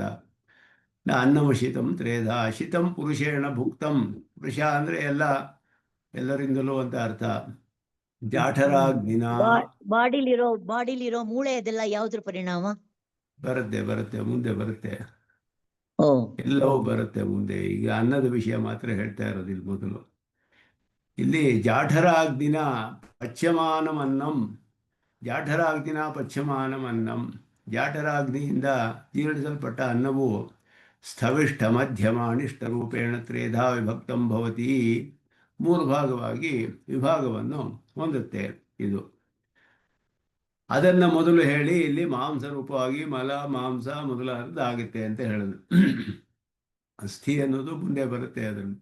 ಆಪಹ ಪೀತಾಹ ತ್ರೇಧಾ ವಿಧೀಯಂತೆ. ತೀರ್ಥವು ಮೂರು ವಿಭಾಗ ಹೊಂದುತ್ತೆ. ದ್ರವ ಪದಾರ್ಥಗಳು ಅದರಲ್ಲಿ ತೀರ್ಥದಂತೆ. ತಾಸಾಂ ಯಃ ಸವಿಷ್ಟಃ ಧಾತು ತತ್ ಮೂತ್ರಂ. ಅದರಲ್ಲಿ ಸ್ಥಿರವಾದ ಸ್ಥೂಲವಾದ ಭಾಗ ಮೂತ್ರವಾಗಿ ಪರಿಣಾಮ ಹೊಂದುತ್ತೆ. ಯೋ ಮಧ್ಯಮ ತತ್ ಲೋಹಿತಂ. ಮಧ್ಯಮ ಭಾಗ ಅನ್ನೋದು ರಕ್ತವಾಗಿ ಪರಿಣಾಮ ಹೊಂದುತ್ತೆ. ಯಹ ಅನಿಷ್ಟ ಸ ಪ್ರಾಣ. ಸೂಕ್ಷ್ಮವಾದ ಭಾಗ ಪ್ರಾಣವಾಗುತ್ತೆ. ಇದು ಮೂರು. ತೀರ್ಥ ನೀರಿನ ಭಾಗದಲ್ಲಿ ಮೂಲ ಸ್ಥೂಲವಾದ ಭಾಗ ಮೂತ್ರವಾಗುತ್ತೆ, ಮಧ್ಯಮ ಭಾಗ ರಕ್ತವಾಗುತ್ತೆ, ಮತ್ತೆ ಸೂಕ್ಷ್ಮ ಭಾಗ ಪ್ರಾಣವಾಗುತ್ತೆ. ತೇಜಸ್ಸಲ್ಲಿಯೂ ಹಾಗೆಯೇ ಮೂರು ಭಾಗ. ತೇಜ ಶಿತಂ ತ್ರೇಧಾ ವಿಧೀಯತೆ. ತಸ್ಯ ಯಹ ಸ್ಥವಿಷ್ಟಃ ಧಾತು ತತ್ ಅಸ್ಥಿ ಭವತಿ. ಇದು ಮೂಳೆ. ಅಸ್ಥಿ ಅಂದರೆ ತೇಜಸ್ಸಿನ ಭಾಗ. ಅದು ತೇಜಸ್ ಪದಾರ್ಥಗಳು ಯಾವ ತಗೊಳ್ತೀವೋ ನಾವು, ತುಪ್ಪ ಮೊದಲಾದದ್ದೆಲ್ಲ, ಅದರ ಸ್ಥೂಲವಾದ ಭಾಗ ಮೂಳೆಗೆ ಹೋಗುತ್ತೆ. ಯೋ ಮಧ್ಯಮ ಸ ಮಜ್ಜ. ಮಧ್ಯಮ ಭಾಗ ಯಾವುದಿದೆಯೋ ಅದು ಆ ಮೂಳೆಯ ಒಳಗಡೆ ಇರುತ್ತಲ್ಲ, ಅದು ಮೇಧಸ್ಸು ಅಂತ ಹೇಳುವಂಥದ್ದು, ಮ್ಯಾರೋ ಅಂತ ಹೇಳ್ತೀವಿ. ಮೇಧಸ್ಸಾಗುತ್ತೆ ಅದು, ಮಜ್ಜ ಅಂತ. ಮೇಧಸ್ಸು ಮಧ್ಯಮ ಭಾಗ. ಅನಿಷ್ಟ ಸಹ ವಾಕ್. ಅನಿಷ್ಟ ಭಾಗ ವಾಕ್ಗೆ ಹೋಗುತ್ತೆ ಅಂತ ಹೇಳಿದೆ. ಅದರಿಂದ ವಾಕ್ ಶಕ್ತಿ ಬೇಕಾದ್ರೆ ತುಪ್ಪವನ್ನು ಚೆನ್ನಾಗಿ ಕೊಡ್ತಾರೆ. ವೇದಾಧ್ಯಯನ ಮಾಡೋರಿಗೆ ತುಪ್ಪವನ್ನು ಚೆನ್ನಾಗಿ ತಿನ್ನಿಸ್ತಾರೆ. ಚೆನ್ನಾಗಿ ಸ್ಪಷ್ಟವಾಗಿ ಸ್ವರ ಉಚ್ಚಾರಣೆ ಎಲ್ಲ ಚೆನ್ನಾಗಿ ಮಾಡಲಿ ವೇದನ ಅಂತ ಪಾರಾಯಣ ಮಾಡುವಾಗ ಅಂತ ಹೇಳಿ ವಾಕಿಗೆ ಹೋಗುತ್ತೆ ಸೂಕ್ಷ್ಮವಾದ ಭಾಗ. ಆದ್ದರಿಂದ ಇದು ಸ್ಥೂಲ ಭಾಗ ಮೂಳೆಗಳಿಗೆ ಹೋಗುತ್ತೆ. ಮಧ್ಯಮ ಭಾಗ ಮೇಧಸ್ಸು, ಸೂಕ್ಷ್ಮ ಭಾಗ ವಾಕ್. ಇದನ್ನ ಇಲ್ಲಿ ಈ ರೀತಿ ಹೇಳಿದ್ರು. ಇದರ ಬಗ್ಗೆ ಬಹಳ ವಿಚಾರ ಮಾಡ್ತಾರೆ ಬ್ರಹ್ಮಸೂತ್ರದಲ್ಲಿ ಬೇಕಾದಷ್ಟು. ಅದಾದ ಮೇಲೆ ಇವರು ಹೇಳ್ತಾರೆ ಮಧ್ಯಮಾಂಶಸ್ತು ಮಾಂಸತಾಮಣಿ ಅಂಶಸ್ತು ಆಪ್ಯಾಯಕತಾಂ ಆಪತ್ಯ ಮನಸಃ ಆಪ್ಯಾಯಕತಾಂ. ಆಪ್ಯಾಯಕತ ಅನ್ನೋದೇ ಮುಖ್ಯವಾದ ಭಾಗ. ಇಲ್ಲಿ ಮನಸ್ಸೇ ಆಗಿಬಿಡುತ್ತೆ ಅಂದರೆ ಮನಸ್ಸಾಗಿ ಪರಿಣಾಮ ಹೊಂದೋದಿಲ್ಲ, ಮನಸ್ಸಿನಿಗೆ ಪೋಷಕವಾಗುತ್ತೆ ಅಂತ ಅರ್ಥ. ಮನಸಃ ಅಹಂಕಾರಿಕತ್ವೇನ ಅನ್ನ ವಿಕಾರತ್ವ ಅಭಾವಾತಿ ಭಾವ. ಇದನ್ನು ಬ್ರಹ್ಮಸೂತ್ರದಲ್ಲಿ ವಿಚಾರ ಮಾಡ್ತಾರೆ. ಇಲ್ಲಿ ಕಾರ್ಯಕಾರಣ ಭಾವ ಅಲ್ಲ ಹೇಳ್ತಿರೋದಿಲ್ಲಿ. ಇಲ್ಲಿ ಹೇಳ್ತಿರೋದು ಪರಿಣಾಮ ಹೊಂದುತ್ತೆ ಅಂದರೆ ಕಾರ್ಯಕಾರಣ ಭಾವವಲ್ಲ, ಆಪ್ಯಾಯಕತ್ವ ಅಂತ ಹೇಳಿದ್ರೆ ಅದಕ್ಕೆ ಪುಷ್ಟಿ ಕೊಡುತ್ತೆ, ಅದನ್ನು ಪೋಷಿಸುತ್ತೆ, ಅದಕ್ಕೆ ಸಂತೋಷ ಉಂಟು ಮಾಡುತ್ತೆ. ಈ ರೀತಿ ಅರ್ಥವನ್ನು ತಗೊಳ್ಬೇಕು ಅಂತ ಅರ್ಥ ಇದಕ್ಕೆ. ಯಾಕೆ ಅಂತ ಹೇಳಿದ್ರೆ ಮನಸ್ಸು ಅನ್ನೋದಕ್ಕೆ ಯಾವಾಗಲೂ ಕಾರ್ಯವು ಹೋಗಿ ಕಾರಣದಲ್ಲಿ ಸೇರಬೇಕು. ಆದ್ದರಿಂದ ಕಾರಣದಿಂದ ಕಾರ್ಯಕಾರಣಕ್ಕೆ ನಿಯತವಾದ ಸಂಬಂಧ ಇರುತ್ತೆ. ಇಂದ್ರಿಯಗಳೆಲ್ಲ ಎಲ್ಲಿಂದ ಉತ್ಪನ್ನವಾಗಿದೆ ಅಂತ ಹೇಳಿದ್ರೆ ಸಾತ್ವಿಕ ಅಹಂಕಾರದಿಂದ ಉತ್ಪನ್ನವಾಗಿದೆ. ಸಾತ್ವಿಕ ಅಹಂಕಾರ ದ್ರವ್ಯ, ಮಹತ್ತಿನ ಪರಿಣಾಮ. ಅದು ಮೂಲ ಪ್ರಕೃತಿ ಮಹತ್ತಾಗಿ ಪರಿಣಾಮವಾಗಿ ಅಹಂಕಾರವಾಗಿ ಪರಿಣಾಮವಾದಾಗ ಸತ್ವ ರಜಸ್ ತಮಸ್ಸನ್ನು ಮೂರು ಭಾಗ ಇರುತ್ತೆ. ರಜಸ್ಸು ಎರಡಕ್ಕೂ ಸಹಾಯ ಮಾಡುತ್ತೆ, ಸತ್ವಕ್ಕೂ ತಮಸ್ಸಿಗೂ. ರಾಜಸ ಅಹಂಕಾರದ ಸಹಾಯದಿಂದ ಸಾತ್ವಿಕ ಅಹಂಕಾರವು 11 ಇಂದ್ರಿಯಗಳ ರೂಪದಲ್ಲಿ ಪರಿಣಾಮ ಹೊಂದುತ್ತೆ. ಅದೇ ರೀತಿ ರಾಜಸ ಅಹಂಕಾರದ ಸಹಾಯದಿಂದ ತಾಮಸ ಅಹಂಕಾರವು ಪಂಚಭೂತಗಳು ಪಂಚತನ್ಮಾತ್ರೆಗಳಾಗಿ ಪರಿಣಾಮ ಹೊಂದುತ್ತೆ. ಅದು ಕಾರ್ಯಕಾರಣ ಭಾವದಲ್ಲಿ ಇದು ಅಹಂಕಾರ ದ್ರವ್ಯದಿಂದ ಇಂದ್ರಿಯಗಳು ಉತ್ಪನ್ನವಾಗುತ್ತೆ. ಇದು ಭೌತಿಕವಲ್ಲ ಇಂದ್ರಿಯ, ಇದು ಅಹಂಕಾರಿಕ. ಇದು ಕೂಡ ತ್ರಿಗುಣವೇ. ಯಾಕೆ ಅಂದರೆ ಎಲ್ಲಕ್ಕೂ ಮೂಲ ಪ್ರಕೃತಿಯೇ ಮೂಲ ಕಾರಣ. ಮೂಲ ಪ್ರಕೃತಿಯಲ್ಲಿ ಸತ್ವರಜಸ್ತಮಸ್ಸು ಅನ್ನೋ 3 ಗುಣಗಳಿದ್ದೇ ಇದೆ. ಮೂಲ ಪ್ರಕೃತಿಯೇ ಅದಕ್ಕೂ ಕಾರಣ. ಆದ್ದರಿಂದ ಇಲ್ಲಿ ಕಾರ್ಯಕಾರಣ ಭಾವವಿಲ್ಲ, ಅದು ಅದಕ್ಕೆ ಆಪ್ಯಾಯಕ ಅನ್ನೋದು ಅರ್ಥ. ಇಲ್ಲಿ ಇದನ್ನು ಬ್ರಹ್ಮಸೂತ್ರದಲ್ಲೂ ವಿಸ್ತಾರವಾಗಿ ವಿಚಾರ ಮಾಡಿದ್ದಾರೆ. ಅದನ್ನು ಮುಂದೆ ಬರುತ್ತೆ, ಈ ಖಂಡದ ಕೊನೆಯಲ್ಲಿ ಅದನ್ನು ವಿಚಾರ ಮಾಡ್ತಾರೆ ಅದೆಲ್ಲ. ಹಾಗೆಯೇ ಅಪ್ಪಿನ ಸೂಕ್ಷ್ಮಾಂಶವು ಪ್ರಾಣಕ್ಕೆ ಆಪ್ಯಾಯಕ ಭವತಿ ಅಂತ ಅರ್ಥ. ಅಪ್ಪಿಗೂ ಹಾಗೆಯೇ ಪ್ರಾಣ ಅನ್ನೋದು ವಾಯು ವಿಶೇಷವೇ, ಅದು ಪಂಚಭೂತದಲ್ಲೇ ಸೇರಿರುವಂಥದ್ದು. ತೇಜ ಇಕಂ ವಾಕ್ ಭವತಿ. ತೈಲ ಘೃತಾಧಿಕಂ ತೇಜ ಶಬ್ದೇನ ಉಚ್ಯತೆ. ತೈಲ ಘೃತ ಮೊದಲಾದದ್ದು. ಮಜ್ಜ ಅಸ್ಥ್ಯಂತರ್ಗತ ಸ್ನೇಹೋ ಧಾತು ವಿಶೇಷ. ದ್ರವ ಪದಾರ್ಥ, ಮೂಳೆಯ ಒಳಗಡೆ ಇರುವಂತಹ ಒಂದು ದ್ರವ ಪದಾರ್ಥ, ಅದು ಮಜ್ಜ ಅಂತ ಮೇಧಸ್ಸು ಅನ್ನೋದು. ಘೃತತೈಲಾದೇ ಪೀತಸ್ಯ ಸೂಕ್ಷ್ಮಾಂಶ ವಾಕ್ ಆಪ್ಯಾಯಕ. ಇಲ್ಲಿ ಮಾತ್ರ ವಾಕಿಗೂ ತೇಜಸ್ಸಿನ ಪದಾರ್ಥಗಳಿಗೂ ಕಾರ್ಯಕಾರಣ ಭಾವವಲ್ಲ, ಇದರಿಂದ ಅದು ಉಂಟಾಗುತ್ತೆ ಅಂತ ಅರ್ಥವಲ್ಲ. ಆಪ್ಯಾಯಕತ್ವ ಅಂತ ಹೇಳಬೇಕು, ಅದಕ್ಕೆ ಪೋಷಣೆ ಕೊಡುತ್ತೆ ಅಂತ ಅರ್ಥ. ಯಾಕೆ ಅಂದರೆ ಅದು ನೇರವಾಗಿ ಅದಕ್ಕೆ ಕಾರ್ಯಕಾರಣ ಭಾವವಿಲ್ಲ. ಅದನ್ನು ಮಿಕ್ಕಿದೆಲ್ಲ ಹಿಂದೆ ಅಂತ ಅರ್ಥ ಮಾಡಬೇಕು ಅಂತ ಅದನ್ನೇ ಹೇಳಿ ಮುಂದೆ ಹೇಳ್ತಾರೆ, ಅನ್ನಮಯಂ ಹಿ ಸೌಮ್ಯ ಮನಃ ಅಪೋಮಯ ಪ್ರಾಣ ತೇಜೋಮಯಿ ವಾಕ್. ಆದ್ದರಿಂದಲೇ ಸಾತ್ವಿಕ ಆಹಾರ ಸೇವನೆ ತುಂಬ ಮುಖ್ಯವಾಗಿ ಇಲ್ಲಿ ಶ್ರುತಿಯಲ್ಲಿ ಹೇಳಲ್ಪಟ್ಟ ವಿಷಯ. ಅನ್ನದಿಂದ ಮನಸ್ಸಿಗೆ ಪೋಷಣೆ, ಮನಸ್ಸಿನ ಮೇಲೆ ಪ್ರಭಾವ ಬೀಳುತ್ತೆ ಅನ್ನ. ಆದ್ದರಿಂದ ಅನ್ನಮಯಂ ಹಿ ಸೌಮ್ಯ ಮನಃ ಅಪೋಮಯ ಪ್ರಾಣ ತೇಜೋಮಯಿ ವಾಕ್ ಅಂತ ಹೇಳಿ ಇದರ ಬಗ್ಗೆಯೂ ಇನ್ನೂ ಪ್ರಶ್ನೆ ಮಾಡ್ತಾರೆ. ಶ್ವೇತಕೇತು ಮಾಡಿದಾಗ ಇದಕ್ಕೂ ಸ್ವಲ್ಪ ಅಧಿಕವಾದ ವಿವರಣೆಗಳನ್ನು ಮುಂದೆ ಉದ್ದಾಲಕರು ಕೊಡ್ತಾರೆ. ಇದಕ್ಕೂ ಅನ್ನ ಜಲ ತೇಜ ಸೂಕ್ಷ್ಮಾಂಶ ಆಪ್ಯಾಯತತ್ವಾತ್ ಮನಃ ಅನ್ನಮಯಂ ಪ್ರಾಣ ಅಮ್ಮಯ ಮಯಟ್ ಪ್ರತ್ಯಯಕ್ಕೆ ಏನು ಅರ್ಥ ಇಲ್ಲಿ ಅಂತ ಹೇಳೋದು. ಅನ್ನಮಯಂ ಅಂದರೆ ಪ್ರಾಚುರ್ಯಾರ್ಥವೇ ಸ್ವಾರ್ಥವೇ ಹೇಗೆ ಹೇಳಬೇಕು ಅಂದರೆ ಆಪ್ಯಾಯತತ್ವಾತ್ ಅಂತ ಹೇಳಬೇಕು, ಪೋಷಕ ಅದಕ್ಕೆ ಅಂತ ಅರ್ಥ ಮಾಡಬೇಕು. ಅನ್ನ ಜಲ ತೇಜ ಇದು ಮೂರದು ಸೂಕ್ಷ್ಮಾಂಶಗಳು, ಮನಸ್ಸಿಗೆ ಆಪ್ಯಾಯಕ. ಅನ್ನವು ಅದರಿಂದ ಅನ್ನಮಯ ಅಂತ ಹೇಳಿದೆ ಮನಸ್ಸು, ಪ್ರಾಣವು ಅಮ್ಮಯ ಅಂತ ಹೇಳಿದೆ ಅಪ್ಪು, ಅದರಿಂದ ಪೋಷಕ ಅದು ಪ್ರಾಣಕ್ಕೆ. ತೇಜೋಮಯಿ ವಾಕ್, ತೇಜೋಮಯಿ ವಾಕ್ ಅಂತ ಹೇಳಿದ್ರೆ ತೇಜಸ್ಸಿನಿಂದ ಪೋಷಣೆಗೊಳ್ಳುತ್ತೆ ಅದು ಅಂತ ಅರ್ಥ. ವಾಕ್ ಆ ರೀತಿ ಅರ್ಥ ಅಲ್ಲಿ. ನಾನು ಕೇವಲ ಅನ್ನ ಇಲ್ಲಿ ಮುಂದೆ ಇವರು ರಂಗರಾಮಾನುಜರು ಸ್ವಲ್ಪ ಅಧಿಕವಾಗಿ ಮಾಡ್ತಾರೆ. ಕೇವಲ ಅನ್ನ ಭಕ್ಷಾಣಾಂ ಆಕು ಪ್ರಕೃತಿನಾಂ. ಆಕು ಅಂದರೆ ಇಲಿ ಅಂತ ಅರ್ಥ. ಇಲಿ ಬರೀ ಅನ್ನವನ್ನು ಮಾತ್ರ ತಿನ್ನುತ್ತೆ ಅಂತ ಹೇಳ್ತಾರೆ. ಇದು ರಂಗರಾಮಾನುಜರು ಹೇಳ್ತಾರೆ. ಕೇವಲ ಅನ್ನವನ್ನು ತಿನ್ನುವ ಇಲಿ ಮೊದಲಾದವುಗಳಿಗೆ ವಾಗ್ಮಿತ್ವ ಪ್ರಾಣವತ್ವ ದರ್ಶನ. ವಾಕು ಇದೆ, ಪ್ರಾಣವೂ ಇದೆಯಲ್ಲ ಅದಕ್ಕೆ. ಹೇಗೆ ಅದಕ್ಕೆ ನೀರು ಅಪ್ಪು, ತೇಜೋ ತೀವ್ರಕರಣ ಅಂತ ಹೇಳಿದ್ರಲ್ಲ, ತೇಜಸ್ಸು ಅಪ್ಪು ಅನ್ನೋದು ಬರಲೇ ಇಲ್ವಲ್ಲ ಇಲ್ಲಿ. ಬರೀ ಅನ್ನ ಮಾತ್ರ ತಿನ್ನತ್ವೆ, ತೇಜಸ್ಸು ಅಪ್ಪು ಅನ್ನೋದು ಹೇಗೆ ಬಂತು ಅದಕ್ಕೆ. ಹಾಗೆಯೇ ಅಮ್ಮಾತ್ರ ಭಕ್ಷಣ ಮತ್ಸ್ಯಾದೀನ, ಮತ್ಸ್ಯಗಳು ಬರೀ ನೀರು ಮಾತ್ರ ಕುಡಿಯುತ್ತೆ. ಮನಸ್ವಿತ್ವ ವಾಗ್ಮಿತ್ವ ದರ್ಶನ, ಅದಕ್ಕೂ ಇದೆಲ್ಲ ಇದೆ ಅಂತ ಹೇಳ್ತಾರೆ. ಮನಸ್ಸಿನ ಸಂಕಲ್ಪದಿಂದಲೇ ಅದು ಎಲ್ಲ ರಕ್ಷಣೆ ಮಾಡುತ್ತೆ.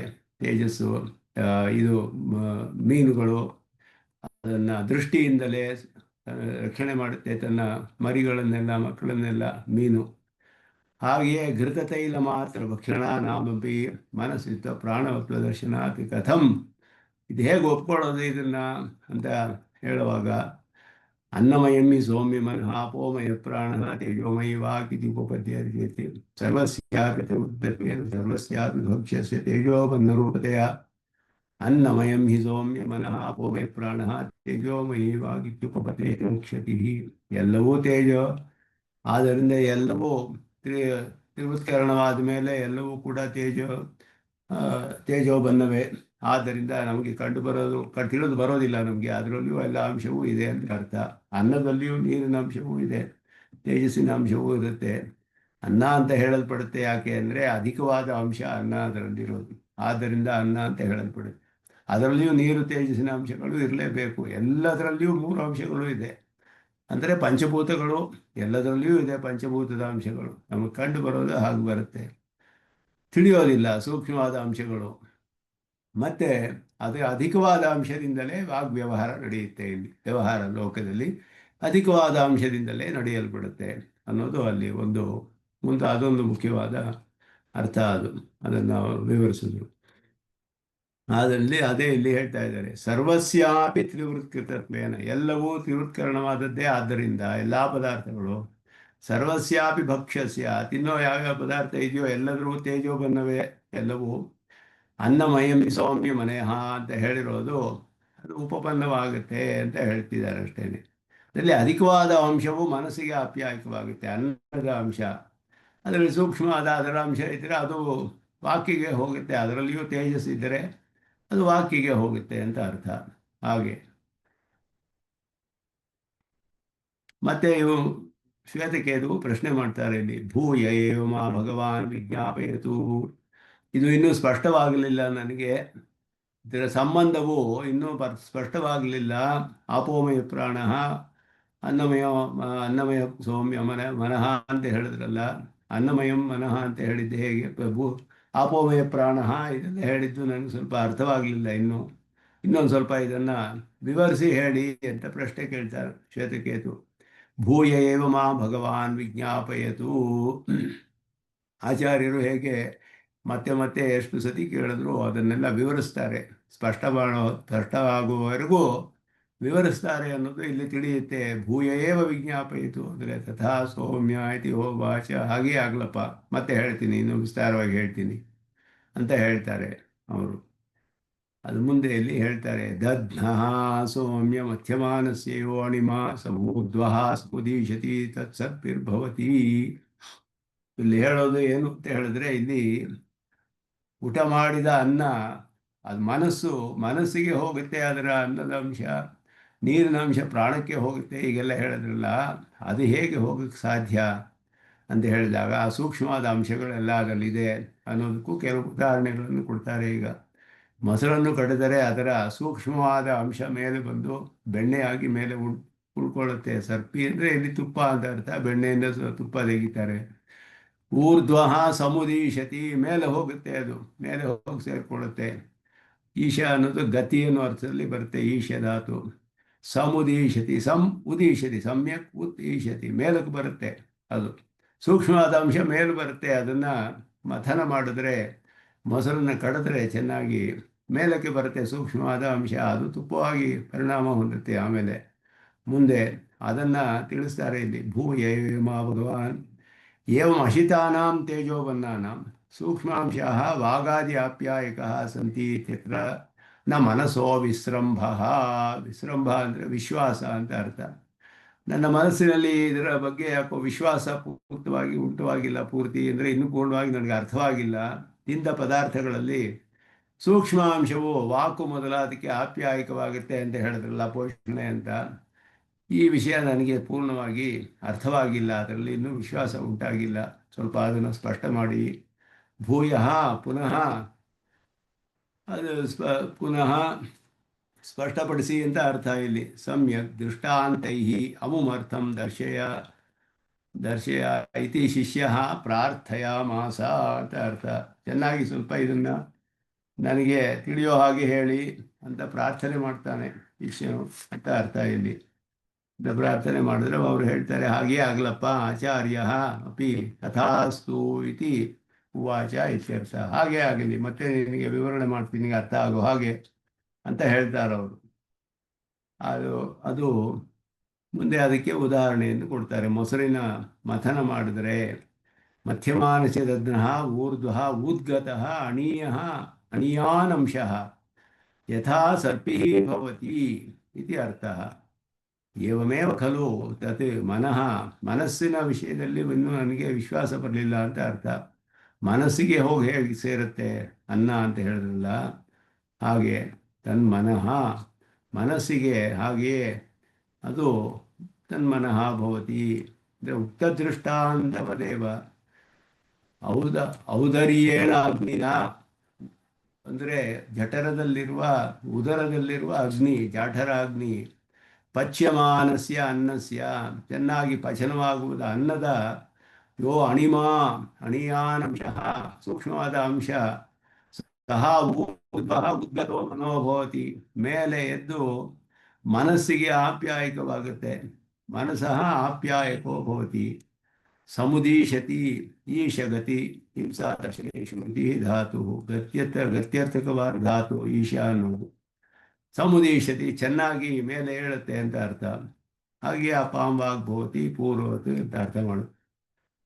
ಇಲ್ಲಿ ಅದನ್ನು ಏವಮೇವ ಖಲು ಅನ್ನಸ್ಯ ಅದೇ ರೀತಿಯೇ ಮೇಲೆ ಎದ್ದು ಮನಸ್ಸಿಗೆ ಆಪ್ಯಾಯಕವಾಗುತ್ತೆ. ಅದರ ಮೂರ್ಧ್ವಂಶ ಮೊಸರನ್ನು ಕಡಿದ್ರೆ ಸೂಕ್ಷ್ಮಾಂಶ ಮೇಲೆ ಬರುತ್ತಲ್ಲ, ಹಾಗೆ ಅನ್ನವು ಜಾಠರಾಗ್ನಿಯಿಂದ ಜೀರ್ಣವಾದಾಗ ಅದರ ಸೂಕ್ಷ್ಮಾಂಶವು ಮೇಲೆ ಹೇಳುತ್ತೆ. ಮೇಲೆ ಬಂದು ಅದು ಸೂಕ್ಷ್ಮಾಂಶವು ಮನಸ್ಸಿಗೆ ಆಪ್ಯಾಯಕವಾಗುತ್ತೆ ಅನ್ನೋದನ್ನು ಇಲ್ಲಿ ವಿವರಿಸ್ತಾರೆ. ಹಾಗೆಯೇ ಮಿಕ್ಕ ಪದಾರ್ಥಗಳಲ್ಲಿಯೂ ಹಾಗೆಯೇ ಆಗುತ್ತೆ ಅಂತ ಹೇಳ್ತಾರೆ ಇಲ್ಲಿ. ಏವಮೇವ ಖಲು ಸೌಮ್ಯ ಅನ್ನಸ್ಯ ಅಶ್ಯಮಾನಸ್ಯ ಯಹ ಅಣಿಮಾ ಸ ಊರ್ಧ್ವಃ ಸಮುದೀಶತಿ ತನ್ಮನೋ ಭವತಿ. ಮನಸ್ಸಿಗೆ ಆಪ್ಯಾಯಕವಾಗುತ್ತೆ. ಪಾಂ ಸೌಮ್ಯ ಪೀಯಮಾನಾನಾಂ ಅಣಿಮಾ ಸ ಊರ್ಧ್ವಃ ಸಮುದೀಶತಿ ಪ್ರಾಣೋ ಭವತಿ. ಹೀಗೆಯೇ ನೀರಿನ ಪದಾರ್ಥಗಳು ಹಾಗೆಯೇ ತೇಜಸಃ ಸೌಮ್ಯ ಅಶ್ಯಮಾನಸ್ಯ ಅಣಿಮಾಸವೂರ್ಧಃ ಸಂದಿಶತಿ ತವಾಗ್ಭವತಿ. ಆದ್ದರಿಂದ ಅನ್ನಮಯಂ ಹಿ ಸೌಮ್ಯ ಮನಃ ಅಪೋಮಯ ಪ್ರಾಣ ತೇಜೋಮಯಿ ವಾಕ್. ಮತ್ತೆಯೂ ಅರ್ಥ ಆಗಲಿಲ್ಲ ಅವರಿಗೆ. ಭೂಯ ಭಗವಾನ್ ವಿಜ್ಞಾಪಯತು ತಥಾ ಸೌಮ್ಯ. ಒಂದೊಂದು ಅಂಶ ಹೀಗಿದೆ, ಅದು ಇದಕ್ಕೆ ಮಾತ್ರ ಆಪ್ಯಾಯಕವಾಗುತ್ತೆ, ಹೀಗೆ ಒಂದೊಂದು ಪದಾರ್ಥದಲ್ಲಿ ಅಂತ ಹೇಳ್ತಿರಲ್ಲ, ಇದು ಹೇಗೆ ನನಗೆ ಅರ್ಥವಾಗಲಿಲ್ಲ ಅಂದಾಗ ಪುರುಷನಲ್ಲಿ 16 ಕಲೆಗಳಿದೆ. ಷೋಡಶ ಕಲಾ ಪುರುಷನನ್ನು ಮುಂದೆ ಹೇಳ್ತಾರೆ. ಅದನ್ನು ಷೋಡಶಕಲ ಪುರುಷ ಅಂತ ಹೇಳಿ ಇನ್ನು ಮತ್ತೆ ಸ್ಪಷ್ಟವಾಗಿ ವಿವರಣೆ ಮಾಡ್ತೀನಿ ಅಂತ ಹೇಳಿಬಿಟ್ಟು ಮುಂದೆ ವಿವರಿಸ್ತಾರೆ. ಅದನ್ನು ಮುಂದುವರಿಸೋಣ ಅಂತ ಹೇಳಿ ಇಲ್ಲಿಗೆ ನಮಸ್ಕಾರಗಳನ್ನು ತಿಳಿದು ನಿಲ್ಲಿಸ್ಕೊಳ್ತೇನೆ. ನಿತ್ಯ ಮುಚ್ಚಿದ ಪದಾಮೋಹತಃ ತರಿತರಾಣಿ ನಾಯಮೇ ಅಸ್ಮದ್ಗುರೋರ್ ಭಗವತೋ ಸಿರೇಕ ಸಿಂಧೋರ್ ಅಮಾನಿಯಸ್ಯ ध्यायन्तु प्यायन्तु ममाङ्गानि वाक्प्राणस्तु श्रोत्रं तो बलमिन्द्रियाणि सर्वं ब्रह्मोपनिषदं मां ब्रह्म निराकुर्यां मम ब्रह्म निराकरणमस्तु निराकरणं मे अस्तु तदात्मनिरते उपनिषत्सु धर्माः ते मयि सन्तु ते मयि सन्तु शान्ति शान्ति।